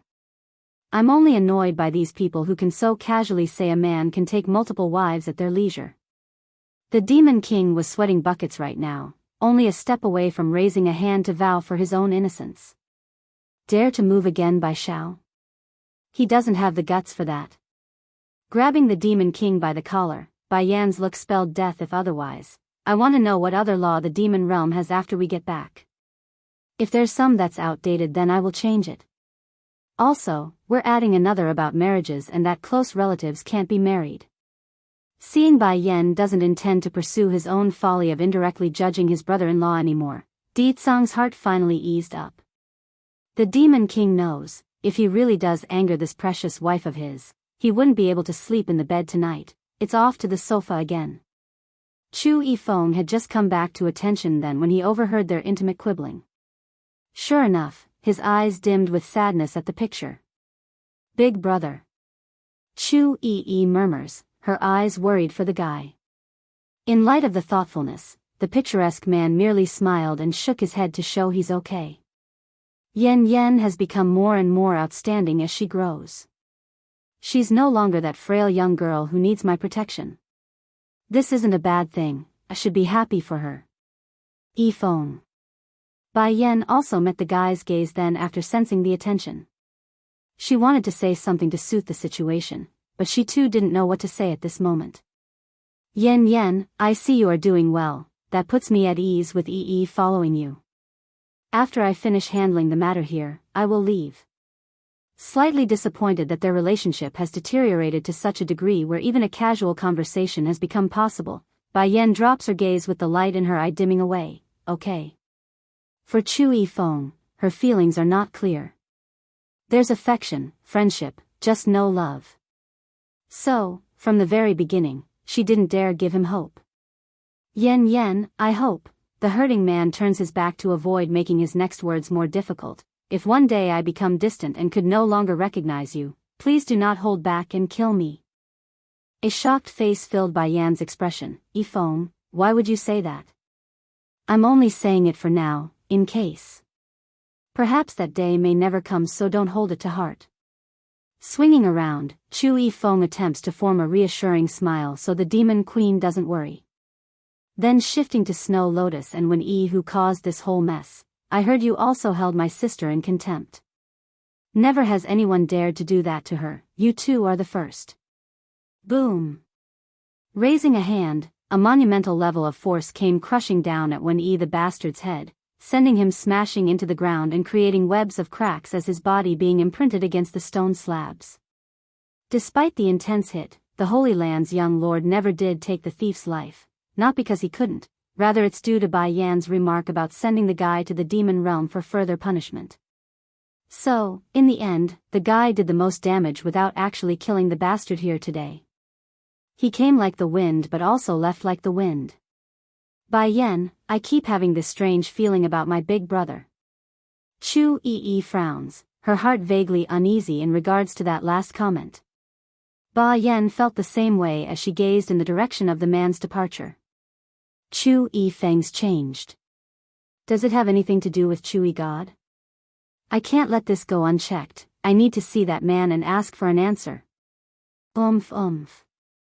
Snowhawk coughs up a mouthful of blood, lying weakly there as he spoke to the very daughter who ruined him. That man's strength is also far superior to my own. Do you see, Lotus, both of the people whom you look down upon are both with background superior to our Snow clan. Ha ha ha, the Snow clan is finished, no one can save us. Bai Yan's glee, Snowhawk was shedding tears of regret after that statement, but what's the point anymore?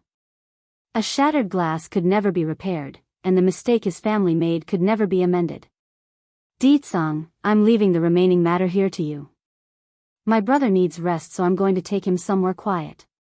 Have the ingredients ready for me once the demons finish gathering everything. Bai Yan's view fell upon her younger brother's unconscious face. There's no longer the fierce glint she showed to the members of the Snow clan, only the gentle care towards her family. The Demon King knows how much this young man meant to his wife. Reaching over to touch her shoulder to reassure the woman that it's going to be all right, don't worry, leave things to me. I'll make those who hurt him wish they were dead instead. The bit about wishing they were dead hit when the hardest here. Dilating his eyes wide in horror, the thief and bastard was finally starting to regret his own decisions in life. Not wanting to spend more time on these people, Bai Yan carries her brother and slowly strolled for the outside, but not before leaving one last comment as she disappeared from the spot. Don't destroy this Snow clan's estate yet, I need to use one of their room. As for the rest of the people, I don't want to see them again. Pouring through the open window, the sun's ray magnified the young man's handsome contour. He's soundly asleep right now, no pain, no bleeding blood, only the scab that formed around the sword wound on his chest. Run away. From out of the blue, Bai Xiao bursts open his eyes and yelled this aloud. He didn't know where he was, or what has transpired, but his mind could still vaguely remember the crying voice of the girl and his own helplessness due to the lethal injury through his chest. But as his head gradually cleared up and the image of the room slowly hits him, the racing in his heart slowed down. Only then does he notice the enchanting face staring down at him from above. Sister, what are you doing here? He asks with a hint of confusion and befuddlement. Bai Yan sat at the head of the bed when the boy finally awoke. Relieved at the effectiveness of her medicine, she sighed and asked another thing that's bothering her. Did something happen between you and when I'm not around? Bai Xiao subconsciously shook his head at the question and avoided eye contact. You misunderstood, sister. Put her life on the line to protect me, plus she's your close friend, so. I just didn't want anything to happen to her. Raising a brow, Bai Yan's eyes were all smiles. Is that so? Bai Zhao's face grew red and embarrassed at the obvious tease. It's true, and I are clean, you mustn't misunderstand us, sister. After hearing this, Bai Yan did not say anything else as she slowly got up to leave the room. Sister, where are you going? Turning her head around with the biggest grin at the doorway. Of course, to call over to care for you. What, do you expect me to stick around to look after you instead? Xiao Xiao is not young anymore. If he can become a couple, then that's not a bad thing. Chiu Moon's aim, 1, standing inside one of the nicer rooms of the Snow clan's estate, Di-Tsang quietly waited until he sensed the familiar breathing of the love of his life. How is Bai Xiao? He asks after feeling the physical contact from behind. I gave him the medicine I refined so his body should recover without issue. Di-Tsang, I've been trying to give my brother space to grow since he asked for it, but I never thought he would suffer such indignation and danger while out of my view. Even now, Bai Yan still had trouble keeping her heart calm because if she had come any more later, the precious young boy would have died. Such a blunder tells her how much of a failure she has been in being an older sister. I know what you are thinking, but I quite like that side of his. Bai Xiao doesn't want to rely on your power to live, that's why he left to become stronger, that I respect. Di-Tsang slowly turns around to caress her hair so she doesn't feel so bad. Di-Tsang, Bai Yan stares up to meet her husband's gaze, her lips forming into a smile after feeling better. There's another thing I want to bring up, our demon realm might need to hold a wedding banquet soon. The man raises a brow. Yen, how did you know state teacher and Xiao Wan are getting married? A shocked look filled the demon queen's face. Xiao Wan is getting married. She's finally able to get a husband? If her exclamation were to be heard by the very girl herself, Xiao Wan would surely be heard inside. Who would like to be thought of as someone that couldn't get married? No one that. That's right, I received a message from the demon realm not long ago that the two are finally tying the knot. Aren't you referring to Xiao Wan? Shaking her head, I am not talking about Xiao Wan, I was referring to my brother Xiao Xiao. You are his brother-in-law, you naturally have to handle his wedding arrangements since you're his elder. In this world, Bai Xiao was her closest kin, it's only natural that she and Di-Tsang oversee the young lad's marriage arrangements and such. Bai Xiao is getting a wife? Whose girl is it? The Demon King squints his eyes in at the possibilities. Why didn't I get wind of him liking anyone? It's Chu Yi. Chu Yi. In regards to the Holy Land's young princess, the Demon King didn't have too much of an impression. All he knows about the girl was she's Chu Yifeng's little sister and that she attempted to pair his wife with the guy. She's gotten together with Bai Xiao? How far are they along? Should I begin preparations for the wedding reception? Don't worry Yan Yan, as his brother-in-law, I will make sure Bai Zhao's wedding be a sight to behold. They haven't made much progress yet, but I believe that a girl as good as Chu Yi will get along with my brother once given the chance. By then I'm sure things will go smoothly on their own. Bai Yan's lip was smiling on its own. In regards to her friends, Chu Yi could be considered one of the few close friends she had from the human world. If she does become family, it would be wonderful. Although I am jealous of Chu Yifeng for being able to accompany you for so many years, but his sister didn't leave any bad impressions with me. Since you like her so much, then she must have qualities that are very good to attract your attention. If Bai Xiao accepts her, then I too will be happy for this union. Qiao Moon's aim, too, okay. Bai Yan smiled. Now that Xiao Xiao is also found, I want to go back to the demon realm. Is that fine with you, Ditsang? So that Xiao Wan is already getting married. I must act properly as her sister-in-law. I won't be so casual anymore and make the same mistake with my brother. I refuse to be incompetent.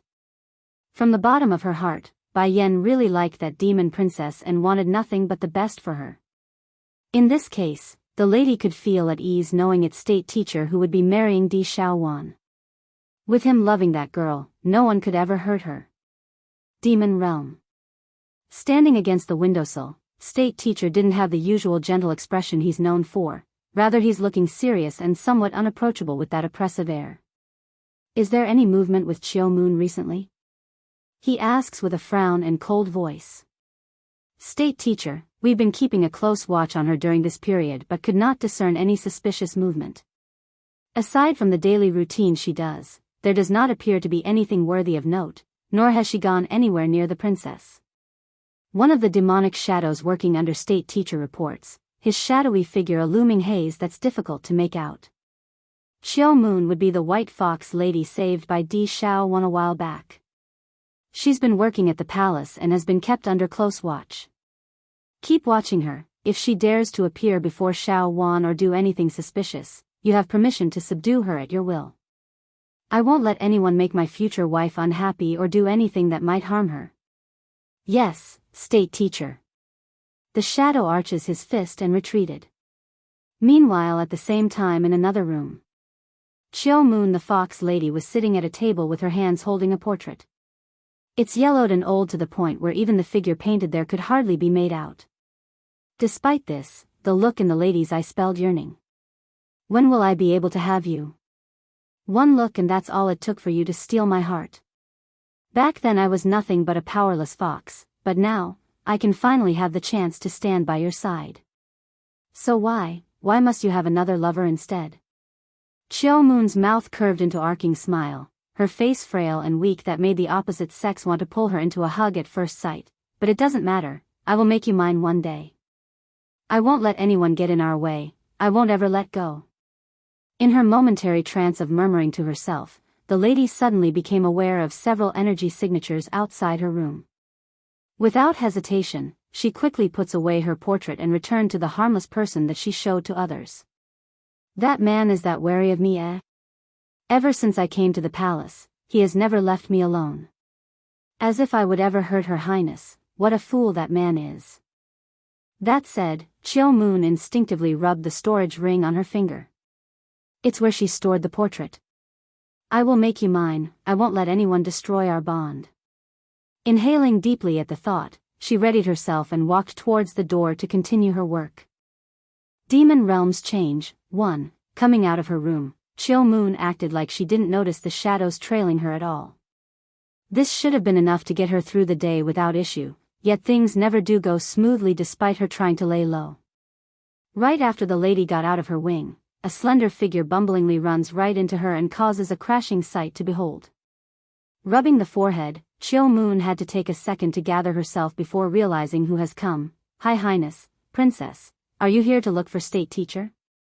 Groaning over the fall, Di Xiaowan pulls herself up and makes a puckered face since this wasn't someone she wanted to see. Qiao Moon, I don't need to ask anyone to come find state teacher, so you don't need to ask me that. Also, it looks like you are mostly recovered from your injury. Yes, Princess, I am. If you've recovered, then you should begin preparations to leave. The palace doesn't take in females from the outside. I only took you in because I saw you were hurt. If my brother finds out I brought a female home, then he will definitely kill me.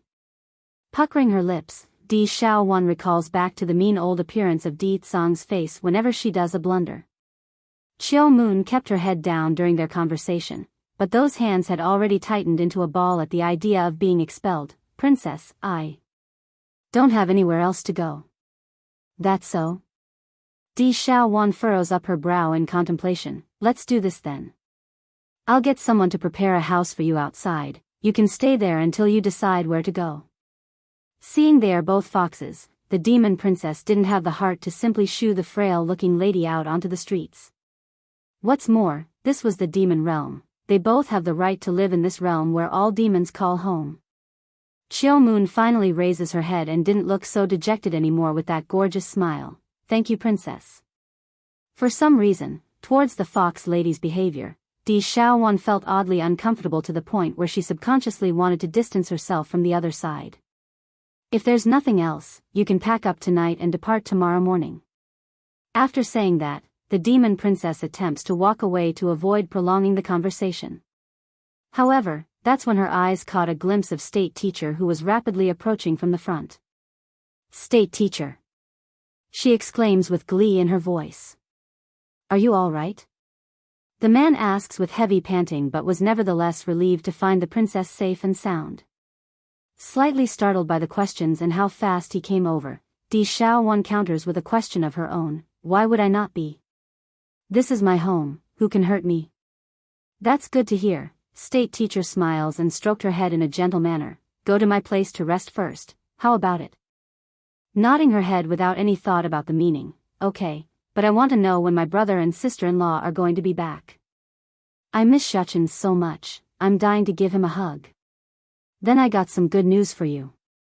His Majesty just sent me a message before I came, and that he will be returning to the demon realm very soon. The gentle cooing of this man brought a smile to Di Xiaowan's face. By then the couple was ready to leave then, but not before State Teacher shot a fleeting glance towards Chiu Moon, who was standing to one side. It's a warning and a threat. I need to act tonight if I must leave tomorrow. This man is onto me somehow. The fox lady thought after feeling a cold shudder. Demon realms change, too. If I leave the demon realm, then I might never be able to fulfill my wish again. Chiu Moon thought, her heart firming up. Nighttime with the moon hanging high, a dark hazy figure slowly rose from the ground and appeared before the fox lady. Chiu Moon greets your lordship, she takes to the knee, her tone respectful and compliant. What is the progress? The strange entity's voice sounded hoarse and rough, yet it had a strange magnetic draw to it that compelled others to listen. Dimming her eyes due to the bump in her mission, I'm sorry, my lord, the king is not in the demon realm, so it's only State Teacher watching over the palace. That guy is very wary of me, so I couldn't get close to my target. Right now I'm being shadowed by the palace guardsmen, so my progress is limited. Fool.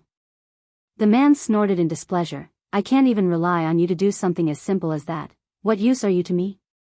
Chiu Yu's face went white, her fluster all apparent to the other side. My lord, I don't have any options either. Furthermore, the princess wants me to depart from the palace after tonight. I fear I won't be able to locate the item you instructed. That answer definitely didn't sit well with the being.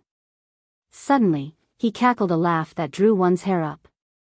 It's chilling and full of contempt for others. In that case, I will give you another mission to make up for your slow progression. My people won't be able to break through the boundaries on their own and come to your aid. The only way is for you to help them from your side. The time they can spend over there is limited, but it's more than enough to move the mission along. Though delighted at this support, Chiu Moon still sounded hesitant. Will the method hurt her? There are things that she doesn't want to happen, like hurting the one she holds dear. However, she too knows the decision doesn't lie with her, but with this individual whom she calls master. Without him, Chiu Moon would remain that weak and helpless fox from way past, nor would she be able to come here to this side.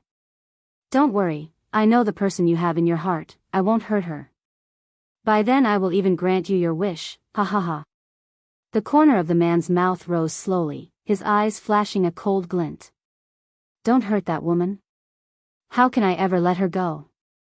I will make Di Tsang suffer, that includes hurting the closest people around him. I will make that guy suffer a life of pain.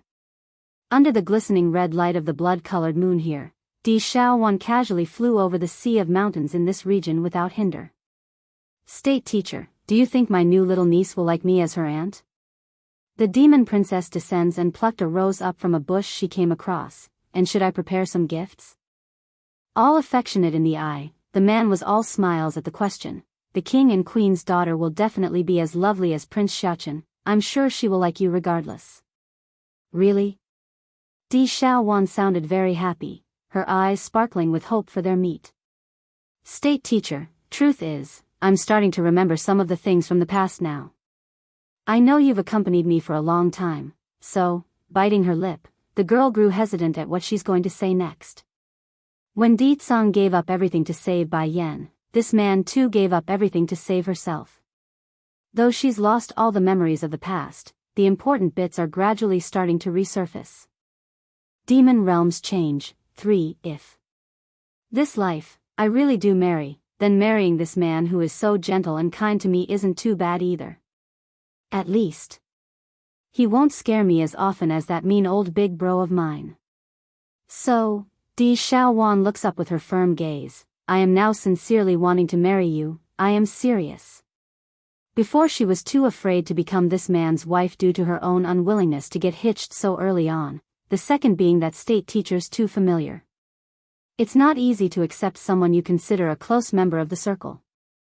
As for why she accepted the proposal not long ago, well, she wanted a baby to care for herself. But now, that's changed and her feelings are sincerely starting to blossom for this kind gentleman. Shaowan, raising his hand, state teacher pulls the girl into his arms and lets her head lean in against his chest. I'll wait for you to remember everything. I've waited for a millennium anyways, it won't matter if I wait a while longer.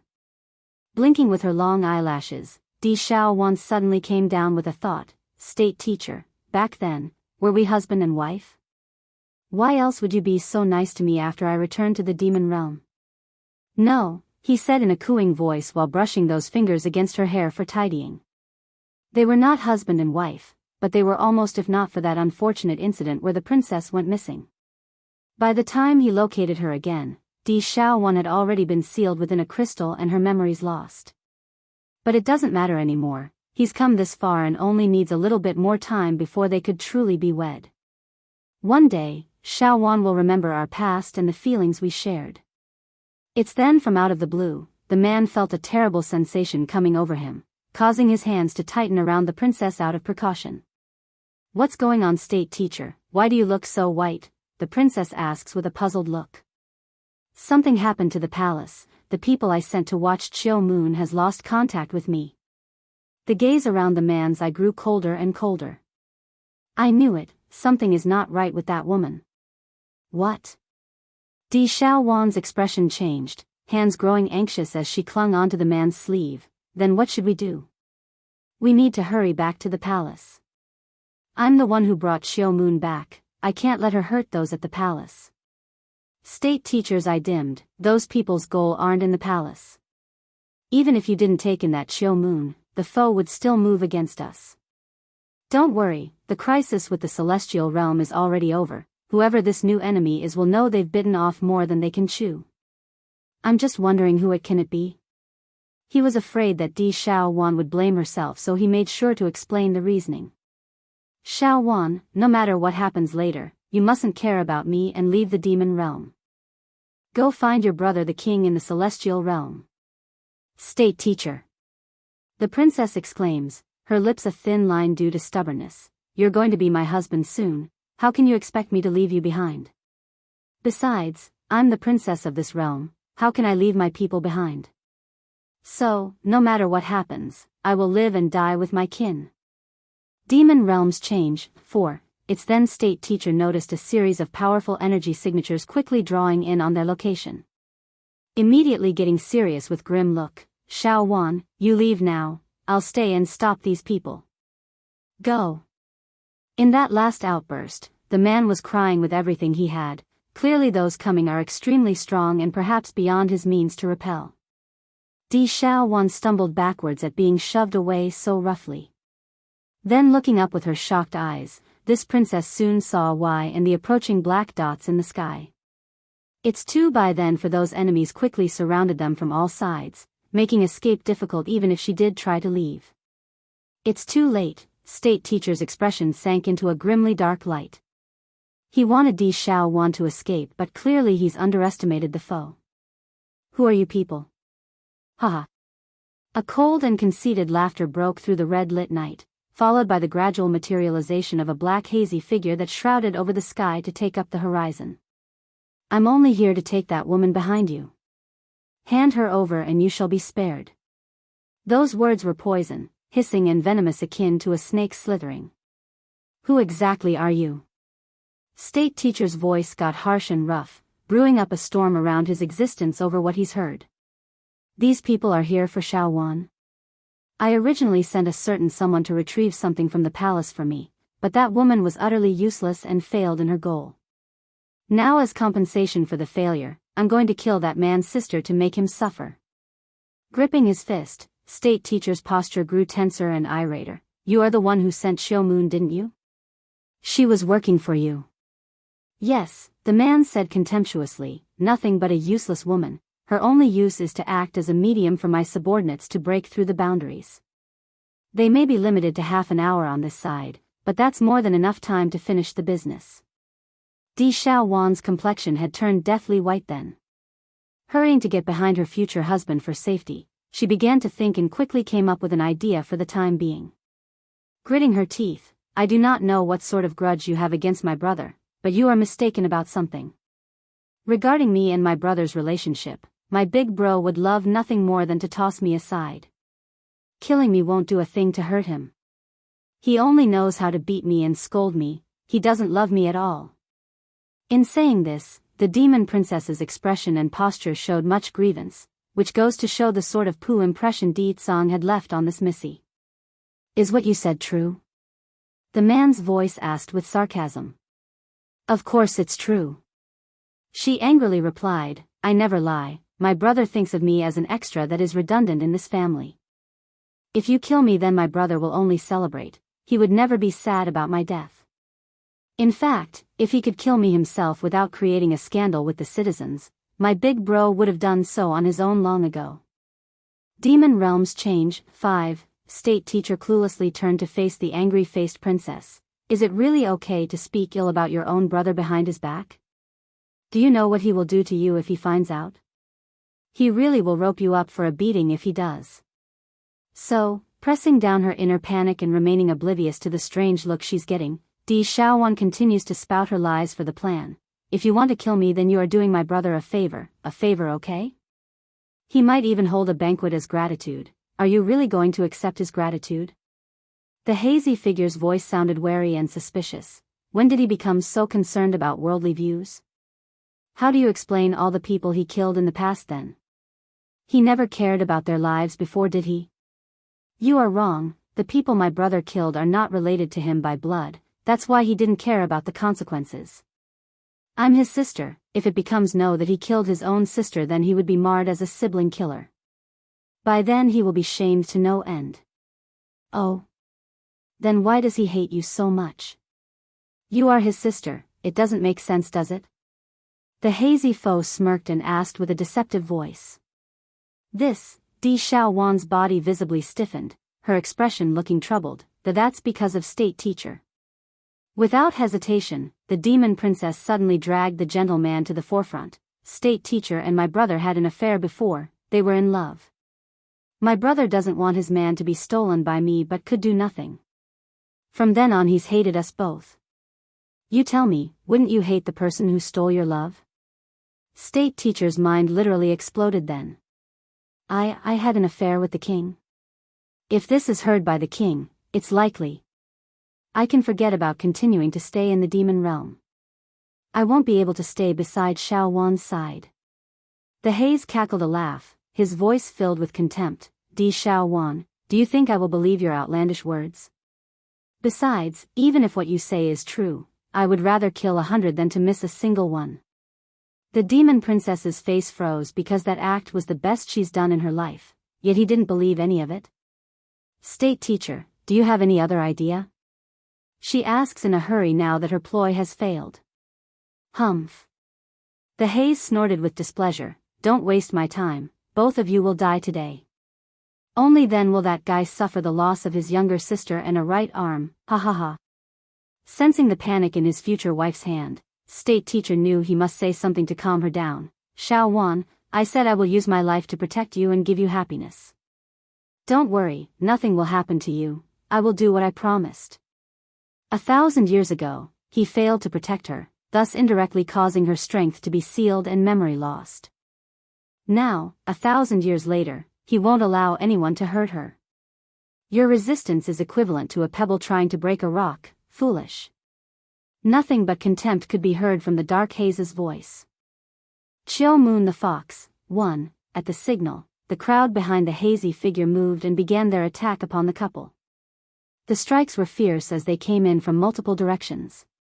Even so, they were not enough to completely overwhelm their target, who met them punch for punch, kick for kick. Leave me behind, state teacher, you mustn't die for me. You won't be able to survive if you're busy protecting me. Tears flowing, Di Xiao Wan cries out with trembling voice after seeing the terrible state her protector has gotten himself into. She may be a klutz at times, but even she could see the tide doesn't lie with them as the fighting dragged on. Despite his robe being in tatters and body covered in wounds by this point, this gentle and kind gentleman didn't utter a word, only continuing to fend off the punches and blades with his own hands. He won't be deterred, that's his resolution and duty as a man. I said I will protect her, nothing will get in my way of doing so. As nice as those thoughts were, state teacher's strained body was swiftly beginning to show its flaws. He's become a swaying tree with holes punched into his trunks. If this continued, then it's just a matter of time before he's toppled over.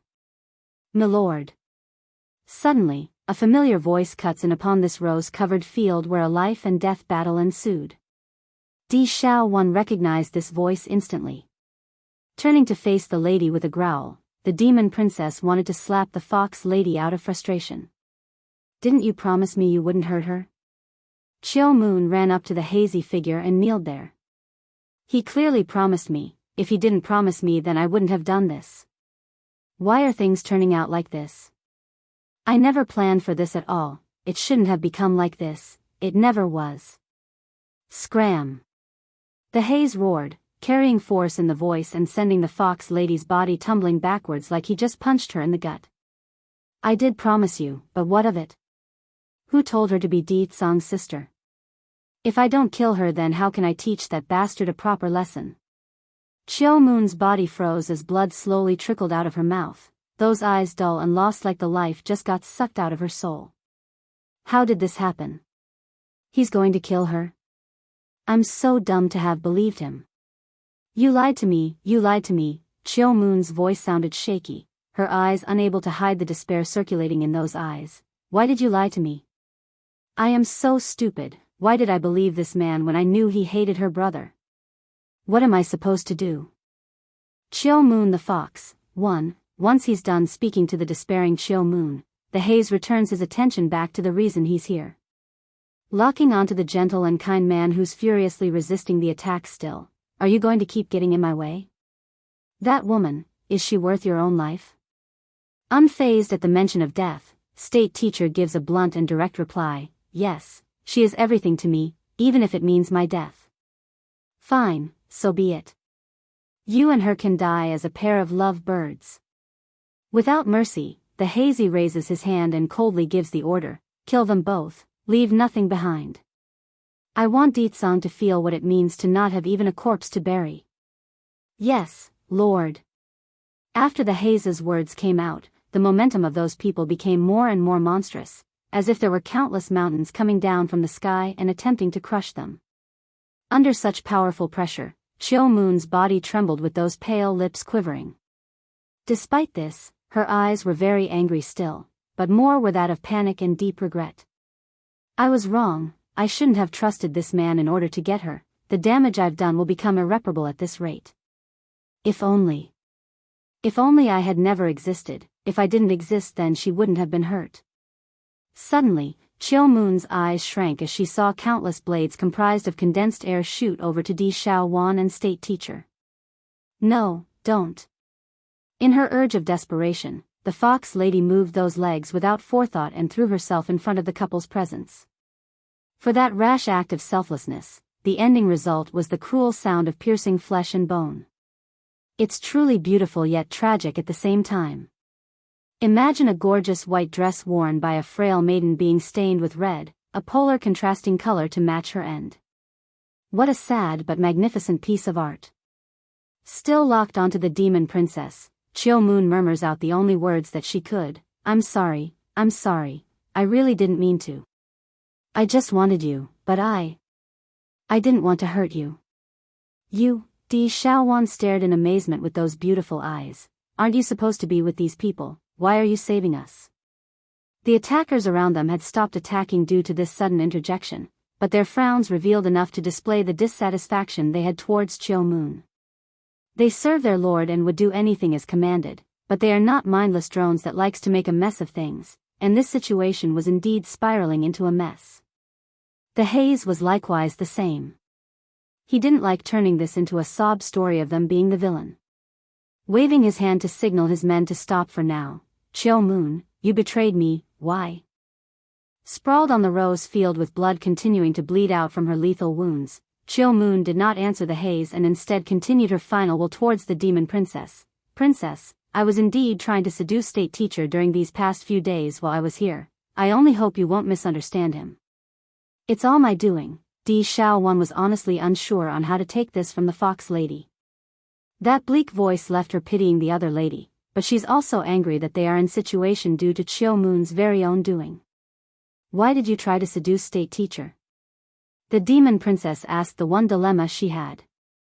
Chill Moon the fox, too. Chill Moon closed her eyes and spoke in poignant tone. Princess, do you not remember the little fox you saved under the silver tree in the celestial realm? Celestial realm? Little fox?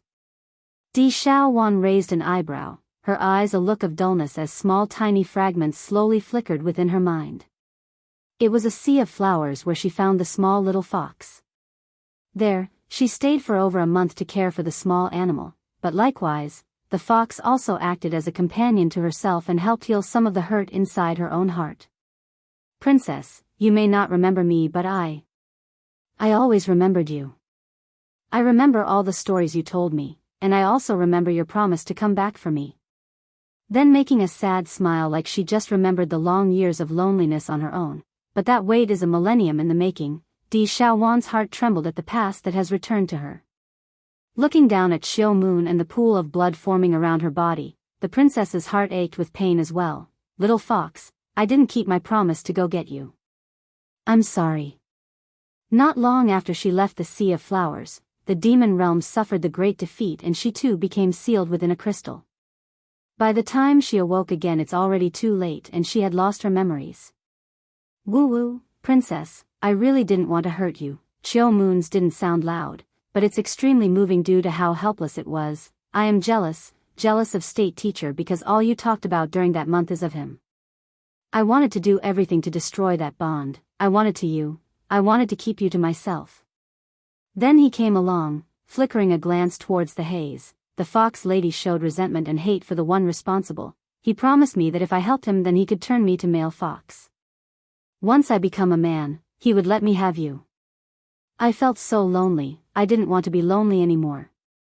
I was wrong, I did such terrible mistakes, and now I can never redeem myself. Chill Moon's despairing eye gradually transformed into a look of determination at her last words. Pulling herself up from the ground using the last of her strength, the lady forcefully pushed Di Xiaowan over to state teacher and stood as a shield between the pair and the haze. Princess, you leave. They are using me as a medium to come to the demon realm. If I die then they should also disappear, ha ha ha. Chill Moon meant what she said there, it's the voice of a person on their last legs. Even so, she doesn't feel sad because she finally got the attention of the princess there for the first time since coming here. That only reinforced her will to make a stand.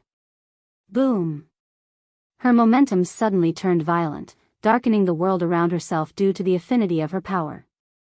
I'm sorry, she gives one final farewell before activating her spell. This is my mistake and I must solve it myself. Little fox, no, don't, Di Xiaowan reflexively cries out, the images of that month under the silver tree flashing over her eyes like a video in full clarity. Qiu Moon the fox, 3, suddenly, Di Xiaowan's heart trembled, her hand reaching out in an attempt to catch the fox lady. But a thunderous explosion rocked the air at which Qiu Moon was, causing the person there to disappear into powder and dust. A dazed look filled the demon princess's eye, her mind a dull blank at the sight. Qiu Moon, she's dead? The little fox who accompanied me for a month during my saddest moment in life. She's dead? And her soul is destroyed too, never to be reborn anew? Biting her lips intensely, Di Xiaowan didn't cry, only staring sluggishly in front like something broke inside. State teacher, if I had remembered her earlier than today, would she have lived? Holding his future wife's hand to console her feelings, Xiaowan, this is not your intention so you mustn't blame yourself. Events like this is beyond your control. Let's say Xiaowan didn't forget her memories, how could she have remembered someone from a millennium ago so easily? That's beyond ridiculous.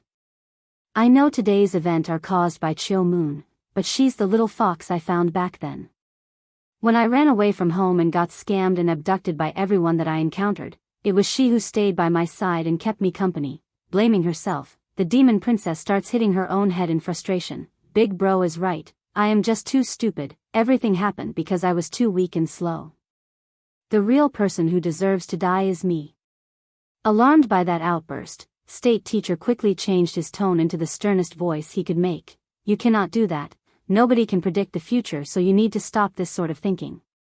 I will protect you and won't let such tragedy happen again, trust me. Sadly, those reassuring words didn't help at all in this case. The original color on the girl's skin had been lost, replaced only with the sad pitiful gray found in someone that have lost their way.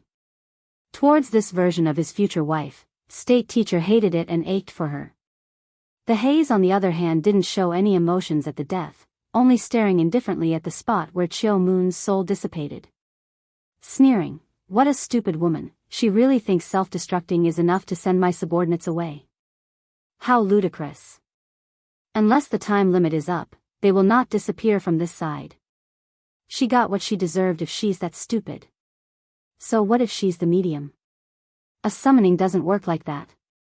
It's no wonder I was able to manipulate her with only a few lies. The eyesore is gone, go and finish these two now. The time limit is almost up. Under the Haze's order, the assailants began to move again. Di Xiaowan's behavior didn't return to that of panic then though at those words.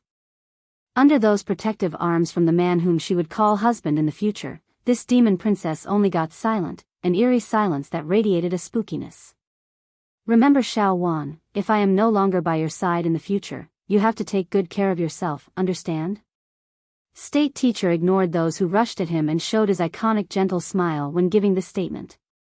Xiaowan's personality really makes me worry. If I'm not around anymore then who's going to care for her?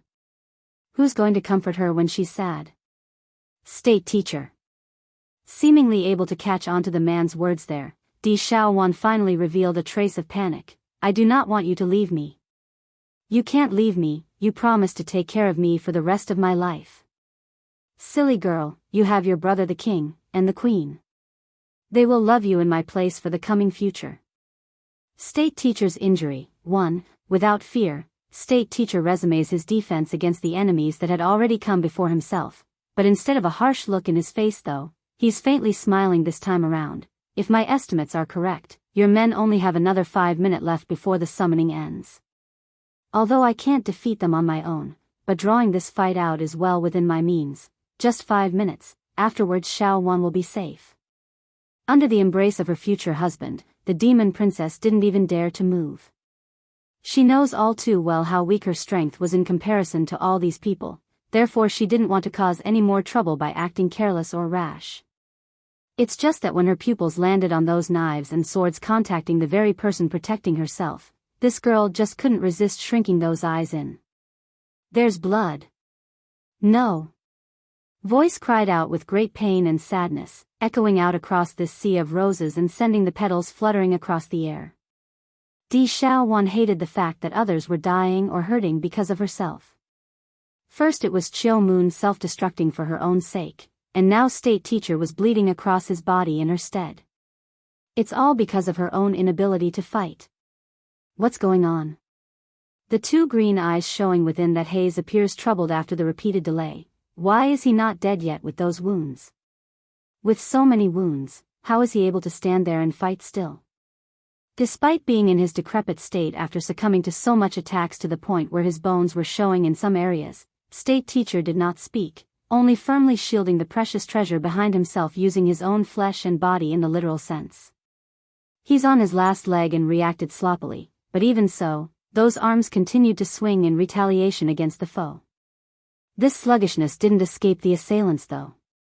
Noticing the opening, one of the attackers promptly slashed down at the man's shoulder and sent a splatter of blood gushing out of that wound. Since Di Xiaowan stood directly behind the guy, she naturally became the recipient of that reddish fluid. Specifically, her eyes were where the blood landed, which dyed her world a bloody red as a result. State Teacher. Di Xiaowan cried out again after seeing how that powerful back had begun to sway backwards. Without thought, she reached out with her arms to support him from the rear only to find a storm of blades coming down at them from above. She didn't know what else to do then aside from closing her eyes for what's to come. However, the expected scythe upon her life never came, only the falling sparkles of twinkling dust once she reopened her eyes. Is it time? The haze's shrouded appearance somehow gave off a look of displeasure. Gloomily locking onto the demon princes, I may not be able to kill you today, but that guy's life is as good as done. Di Tsung will have lost a right arm. State Teacher's injury, too. After that said, the man behind that haze no longer lingered around and gradually disappeared into the void. He's done the part of what he wanted, though not complete. It's enough for today. State Teacher, you mustn't die. I got a lot of Dan pills from sister-in-law, you hurry take some. Without delay, Di Xiaowan hurriedly poured out the pills in her possession after seeing they're safe and attempted to stuff the beads into her future husband's mouth. However, the feat was a difficult one in this case. State Teacher simply suffered too many injuries, many lethal at that. Forget about swallowing something, there's hardly any breathing rhythm in that chest anymore. Seeing the dire situation, the demon princess knew she had to take drastic measures. Stuffing the pills into her own mouth, she leans forward and used her own tongue as a leverage to pry open that mouth. She could feel the cold lips over their intimate contact, and for that, she shuddered instead of feeling any heat in the cheeks. Try as she might though, Di Xiaowan still didn't feel any change in the man's complexion afterwards. In fact, it's only getting worse as all color drained from her future husband's skin. State Teacher. She painfully cries, the tears of grief and despair abundant along that face. On the other end, State Teacher himself only wants to take a good long rest. But with that constant crying from his precious love, the man felt numerous needles repeatedly stinging into his heart. He tried to open those eyes to reassure her, sadly, he's absolutely powerless in his current state. Don't cry, it hurts when you cry. He finally manages to murmur this out despite it being nothing but a wisp from that mouth. Whoa, why did you protect me?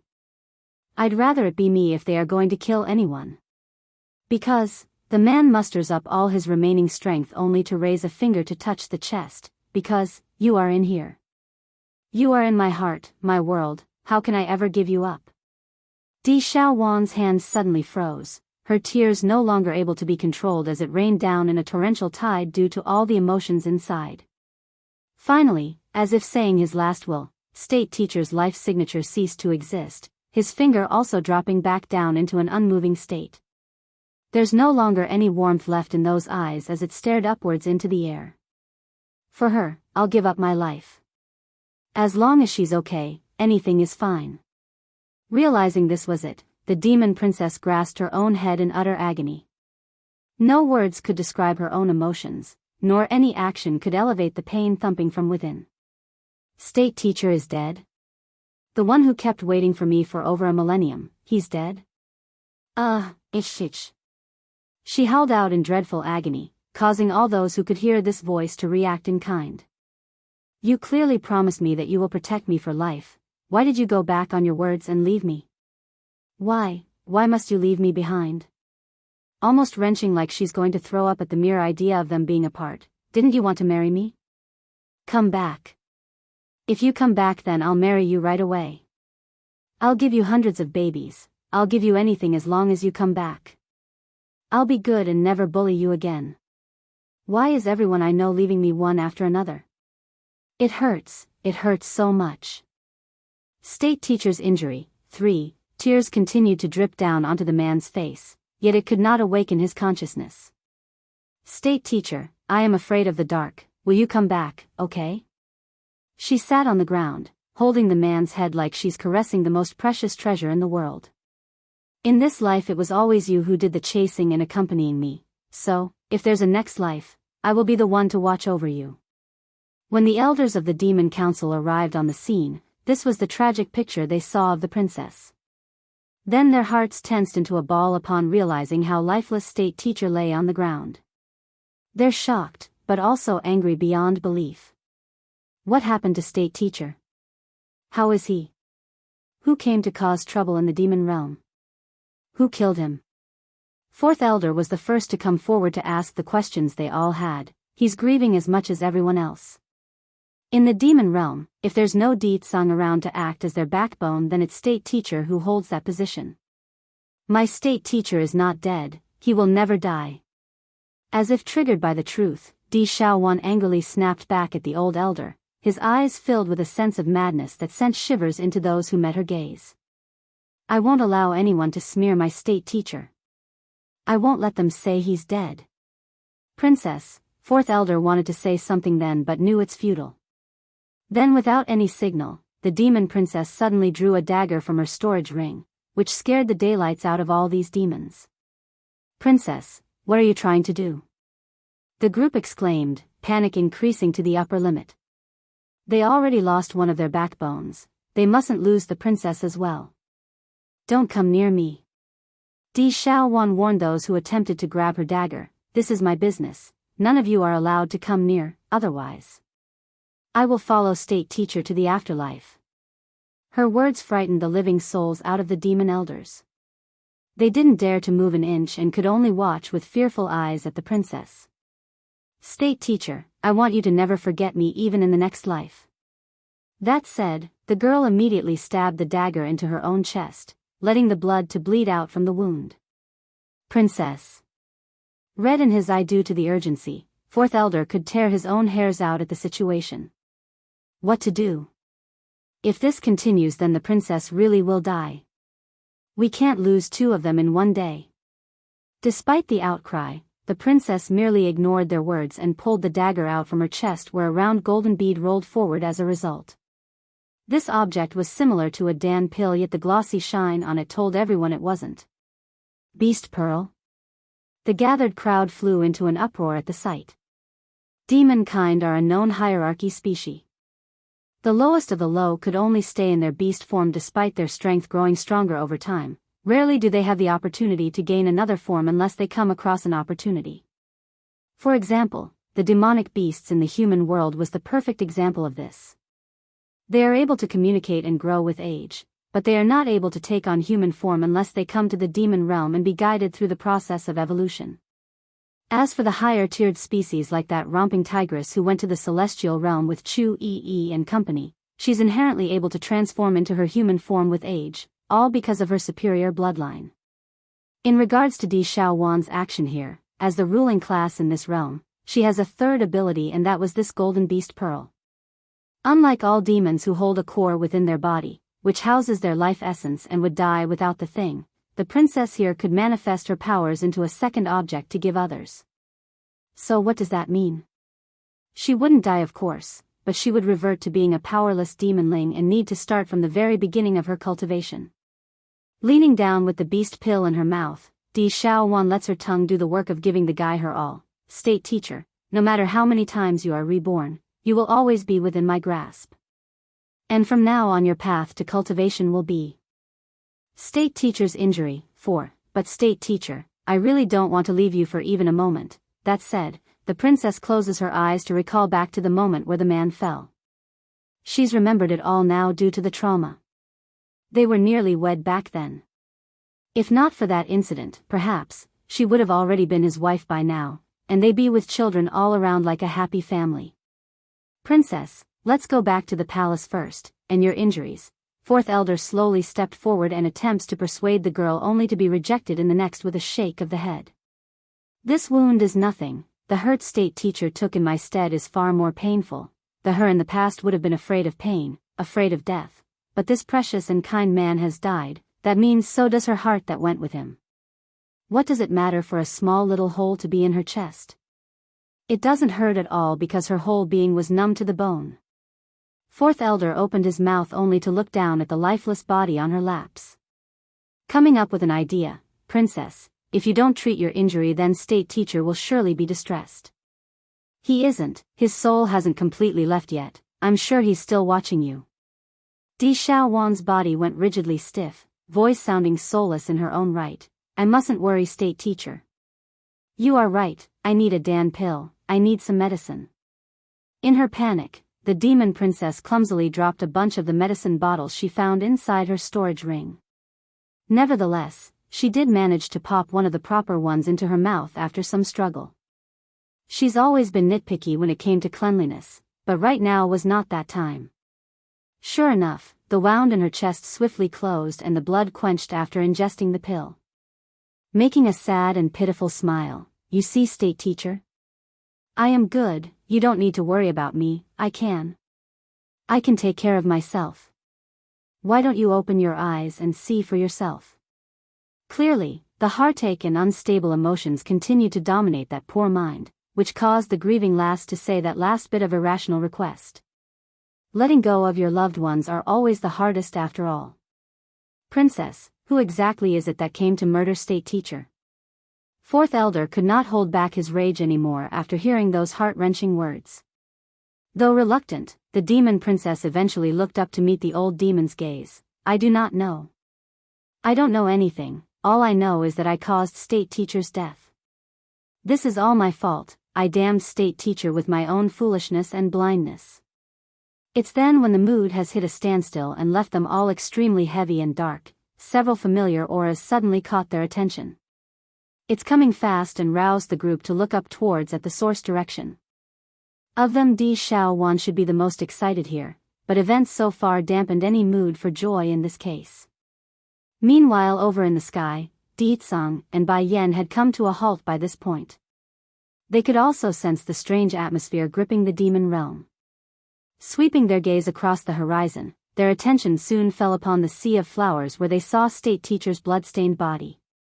Mother, Bai Shechen tugs at his mother's sleeve after finding this oppressive air discomforting. What happened to auntie and state teacher? Why, can't I sense state teacher's energy signature? Coming back to attention, fourth elder was the first to cry out after recognizing the faces. King, Queen, Prince, thank goodness you're back. State teacher he's dead. Won't give up, state teacher. He's dead? Di Tsang's expression finally showed a bit of change from his forever frosty appearance. He bolted down like a lightning and rushed to his sister's side where he confirmed the truth with his own eyes. Yen, do you have any way to save him? The demon king swings his head around and asked. Bai Yan also descended after hearing the news, but her complexion didn't look well after getting the question. After a brief pause, she shakes her own head in denial.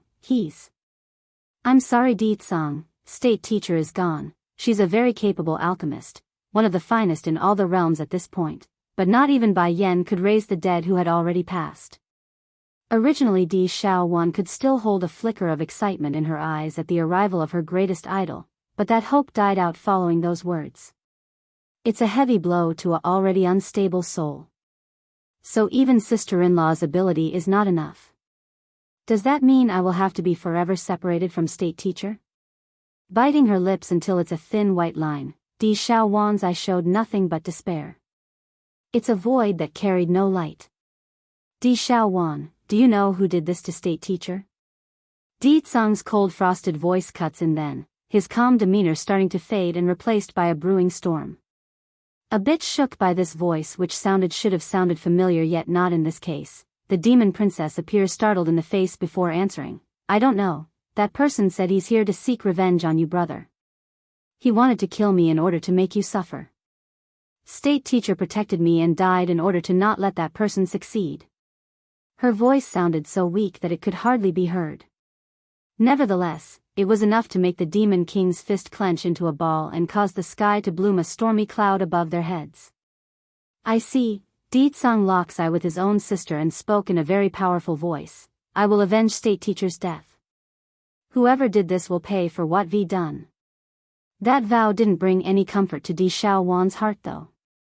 Clasping onto her lost man's head with those frail arms, revenge.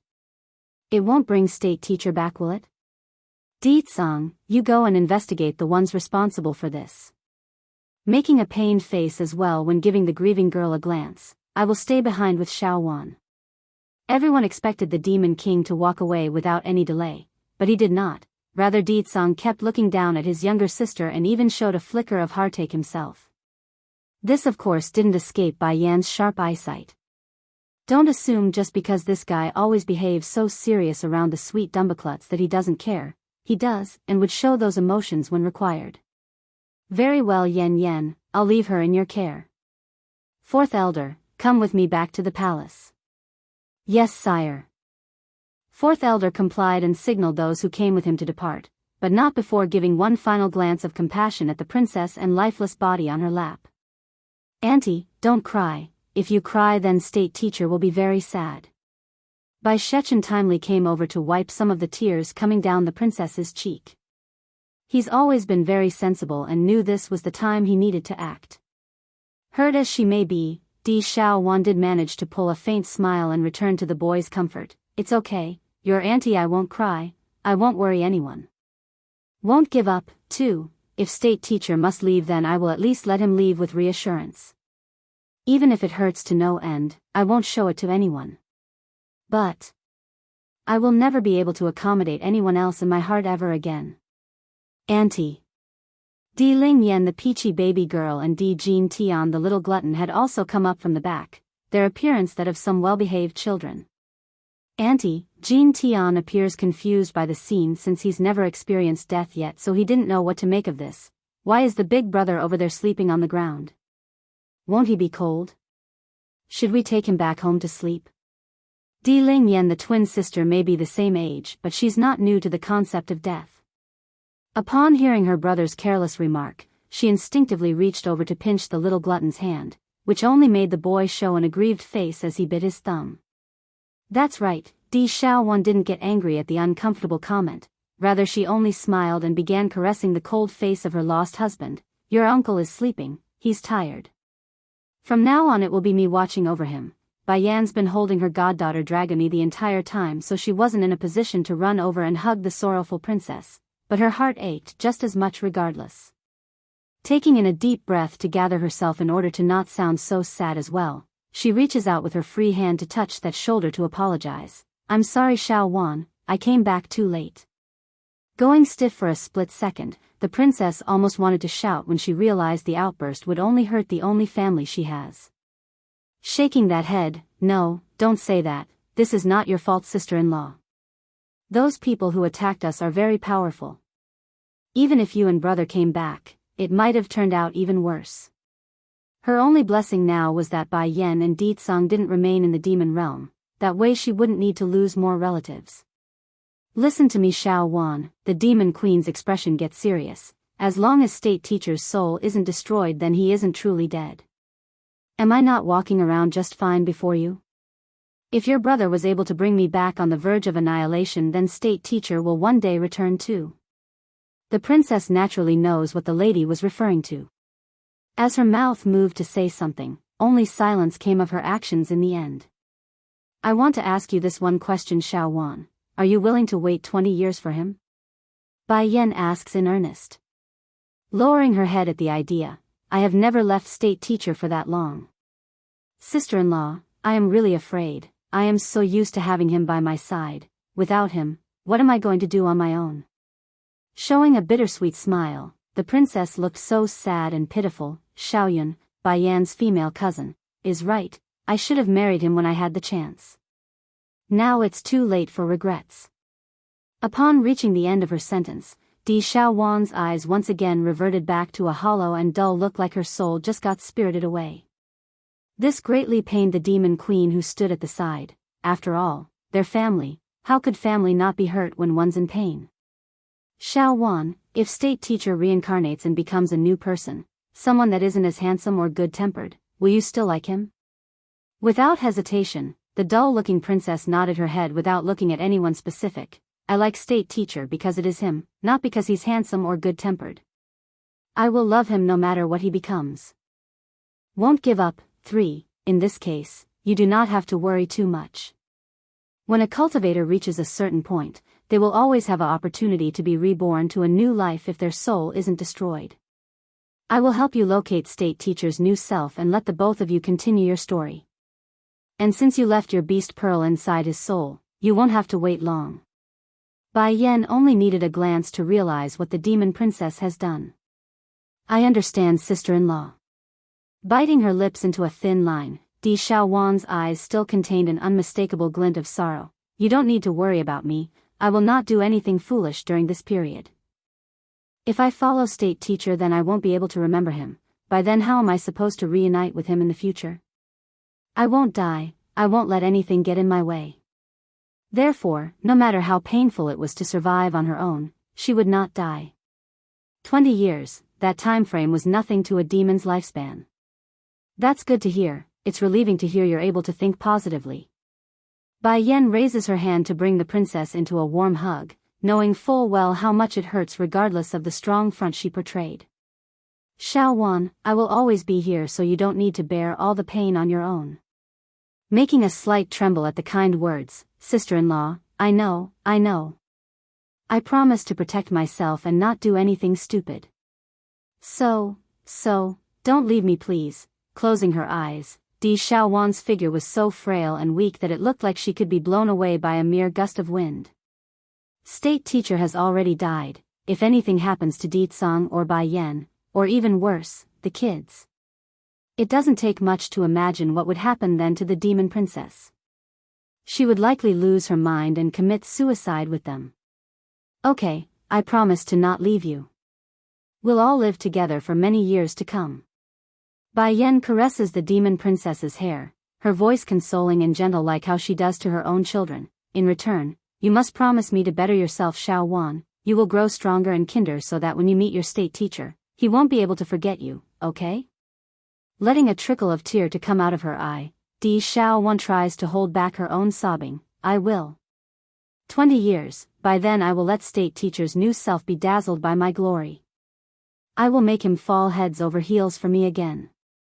Let's take state teacher's body back to the palace first. We need to prepare his funeral and send his soul properly.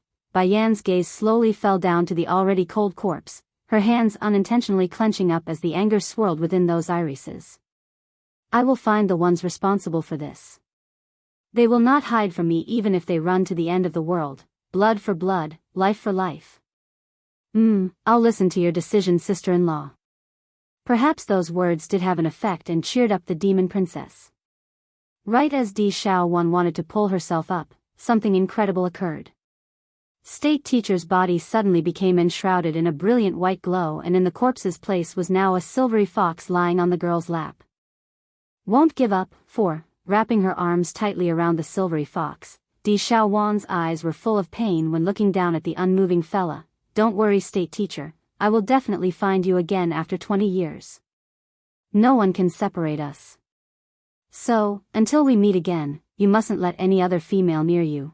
I won't lose my position as your wife to someone else. You must wait for me. Her crying voice spread into the night, making Bai Yan's heart feel extremely heavy.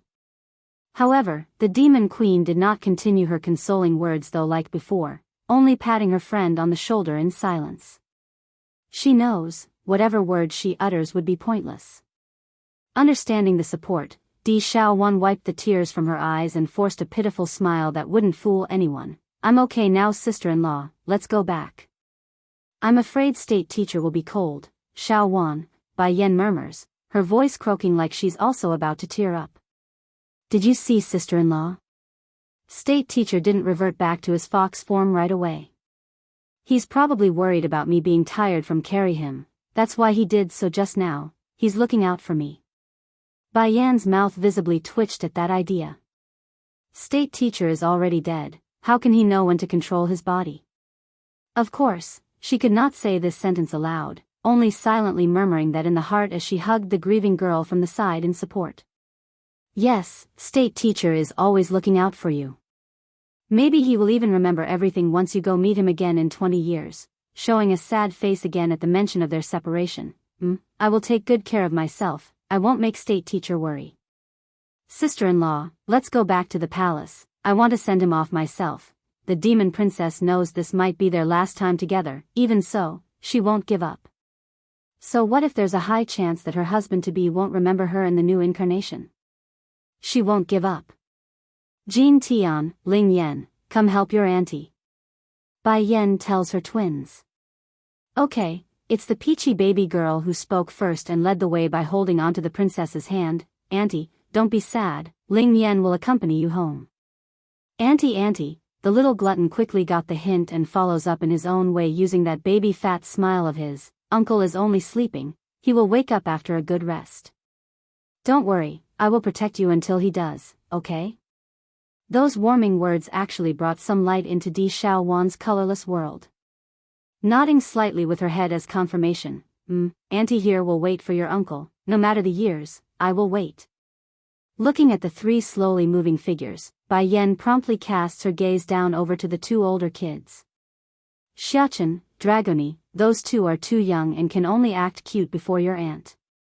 In the future you two must pay more closer attention lest she does anything silly, otherwise I can't feel at ease. The steam bun nodded seriously, don't worry mother, I will keep a close eye on auntie during this period. You and Batty father can go off and find the murderer, we must avenge state teacher's death. Although Bai Xiachen didn't have a lot of contact with that kind and gentle man, thus leaving a thin impression, however, that doesn't mean he couldn't relate to his aunt losing the man she loves. That's family they just lost. Little Rice returns. 1. Bai Xiachen pursed his lips, this world has too many bad guys, too many of them. The funeral for state teacher was held in a grand fashion a day later, drawing nearly all of the demon realm's notable figures for the occasion. However, the mood didn't bring happiness or joy like Bai Yan's wedding, only a looming cloud of gloom for all those attendees. Thankfully for the demon princess, her older brother the king didn't bury the silvery fox in some sort of underground tomb or cremation, rather state teacher was preserved inside an ice coffin of grand construction, thus effectively allowed the girl to visit every day to help calm her dreadful mood. Keeping a few ice coffins may be hard for most people, but the demon realm had this much resource at hand. After a couple of weeks later, calm returns to the demon realm. It's just that everyone knows a storm was brewing, a big one at that. Auntie, Bai Xiachen saw his aunt coming out of the icy tomb and quickly stood up. Are we heading home for the day? Making a shallow smile with her frail face, Di Xiaowan caresses her nephew's head. You know you don't have to follow me every day like this, I won't do anything rash. Shaking his little head like a rocking drum, that won't do, mother won't be at ease unless I'm around. Auntie, don't be too sad okay?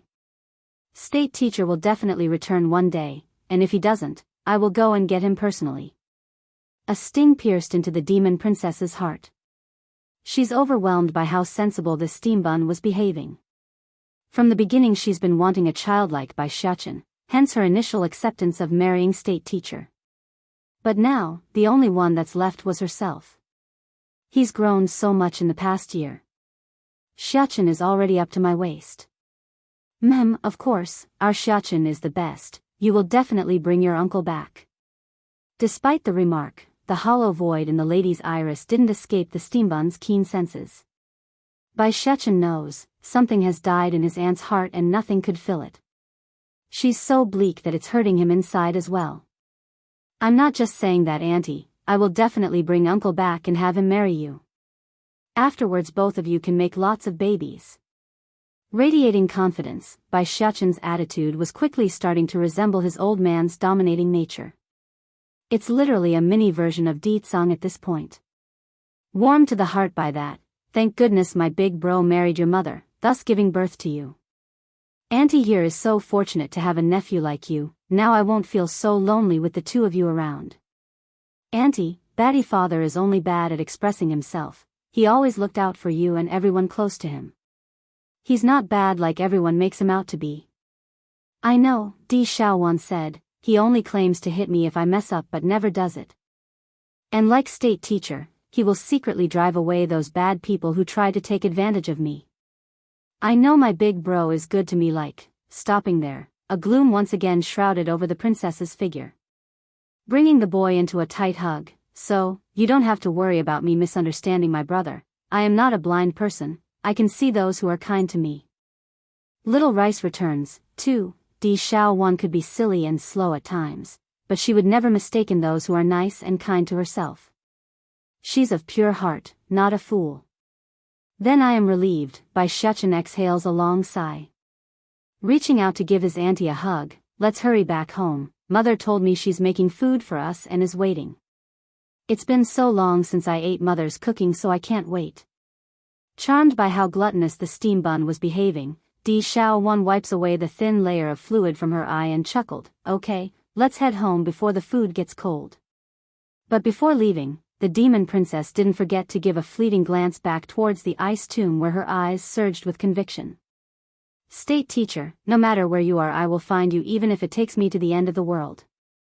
I won't abandon our relationship. In the main dining hall of the demon palace, a table has been placed with plenty of dishes that left the room filled with delectable aromas. It's enough to make the unaware drooling all the way out the door. Jean Tian the little glutton got hit the hardest here in this case. He's always been fond of eating so his ability to hold back was the weakest. However, thanks to his twin sister's wary gaze and repeated slapping, the boy couldn't reach his hand out and grab what he wanted. Jean Tian, you mustn't eat yet. We need to wait for Auntie and Big Brother first. The words weren't meant as a threat, but it only made the baby boy all the more aggrieved and sadder. How could he not be sad?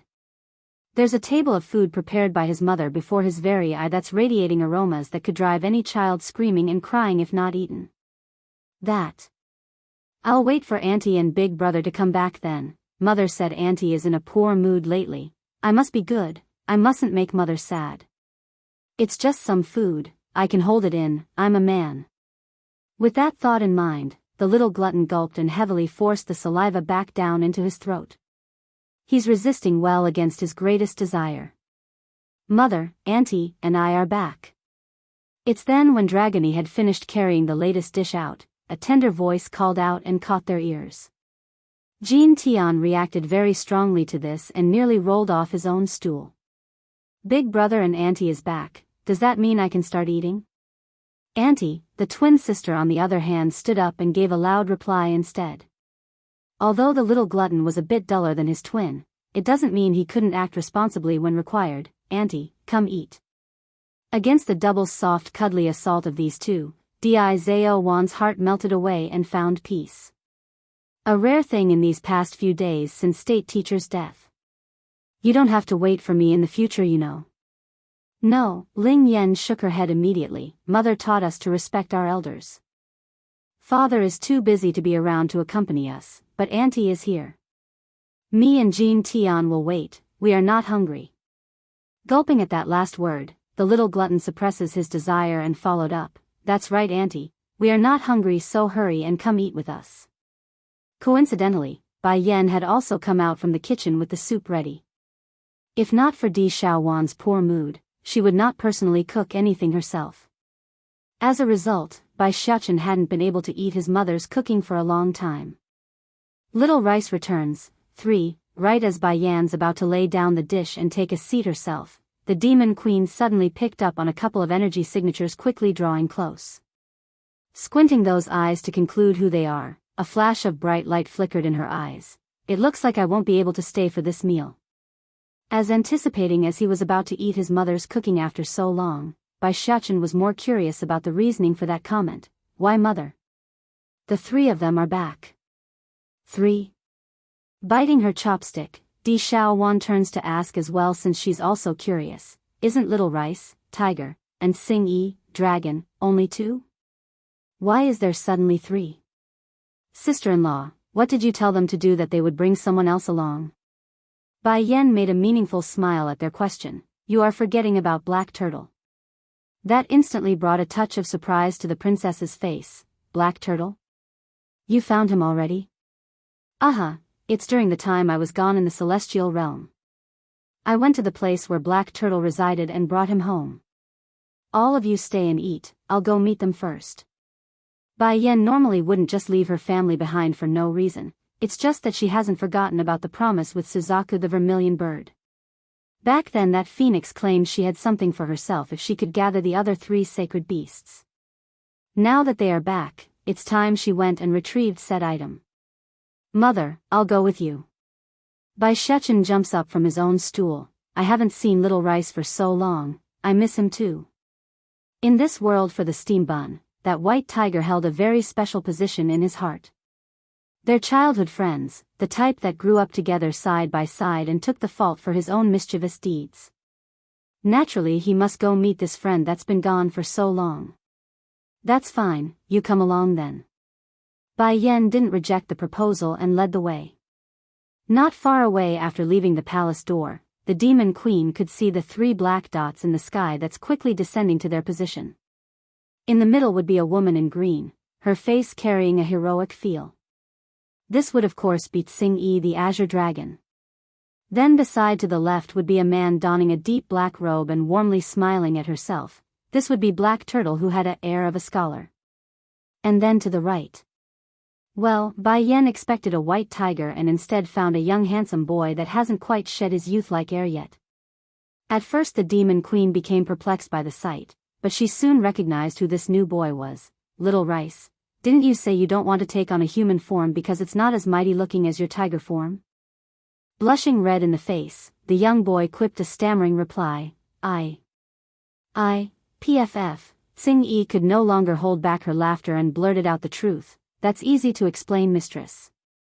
Little Rice made a bet with Black Turtle and he lost. The consequence is him taking a transformation Dan pill and him turning out like this. Little Rice twitched in the mouth at being teased. Can you stop mentioning that already? Oh right. Mistress, is that crazy lass Huang Xiaoing around? I don't want to be here if she is. His eyes quickly and carefully scanned the area in a wary manner. That face told everyone how much he disliked being chased after by a female. Good thing that mad lass isn't around, otherwise she will never let me go in this form. Unfortunately for Little Rice, his sense of security didn't last for even a minute when a hurricane blew right into him. Next thing he knew was a pair of arms wounding tightly around his neck and a pair of legs locking onto his own waist like he's been caught by a crane. Husband, you're finally back in the demon realm. Oh, how I missed you. Huang Xiaoing the tigress gleefully bemoans like a good little wife, her breast repeatedly rubbing against his to let their body interact. Flushing hard until it's a cherry red, Little Rice snaps, You crazy woman, who said I am your husband? You got the wrong person. The tigress blinked and wrinkled her nose as she sniffed his scent. No, I am not mistaken, you are my husband Little Rice.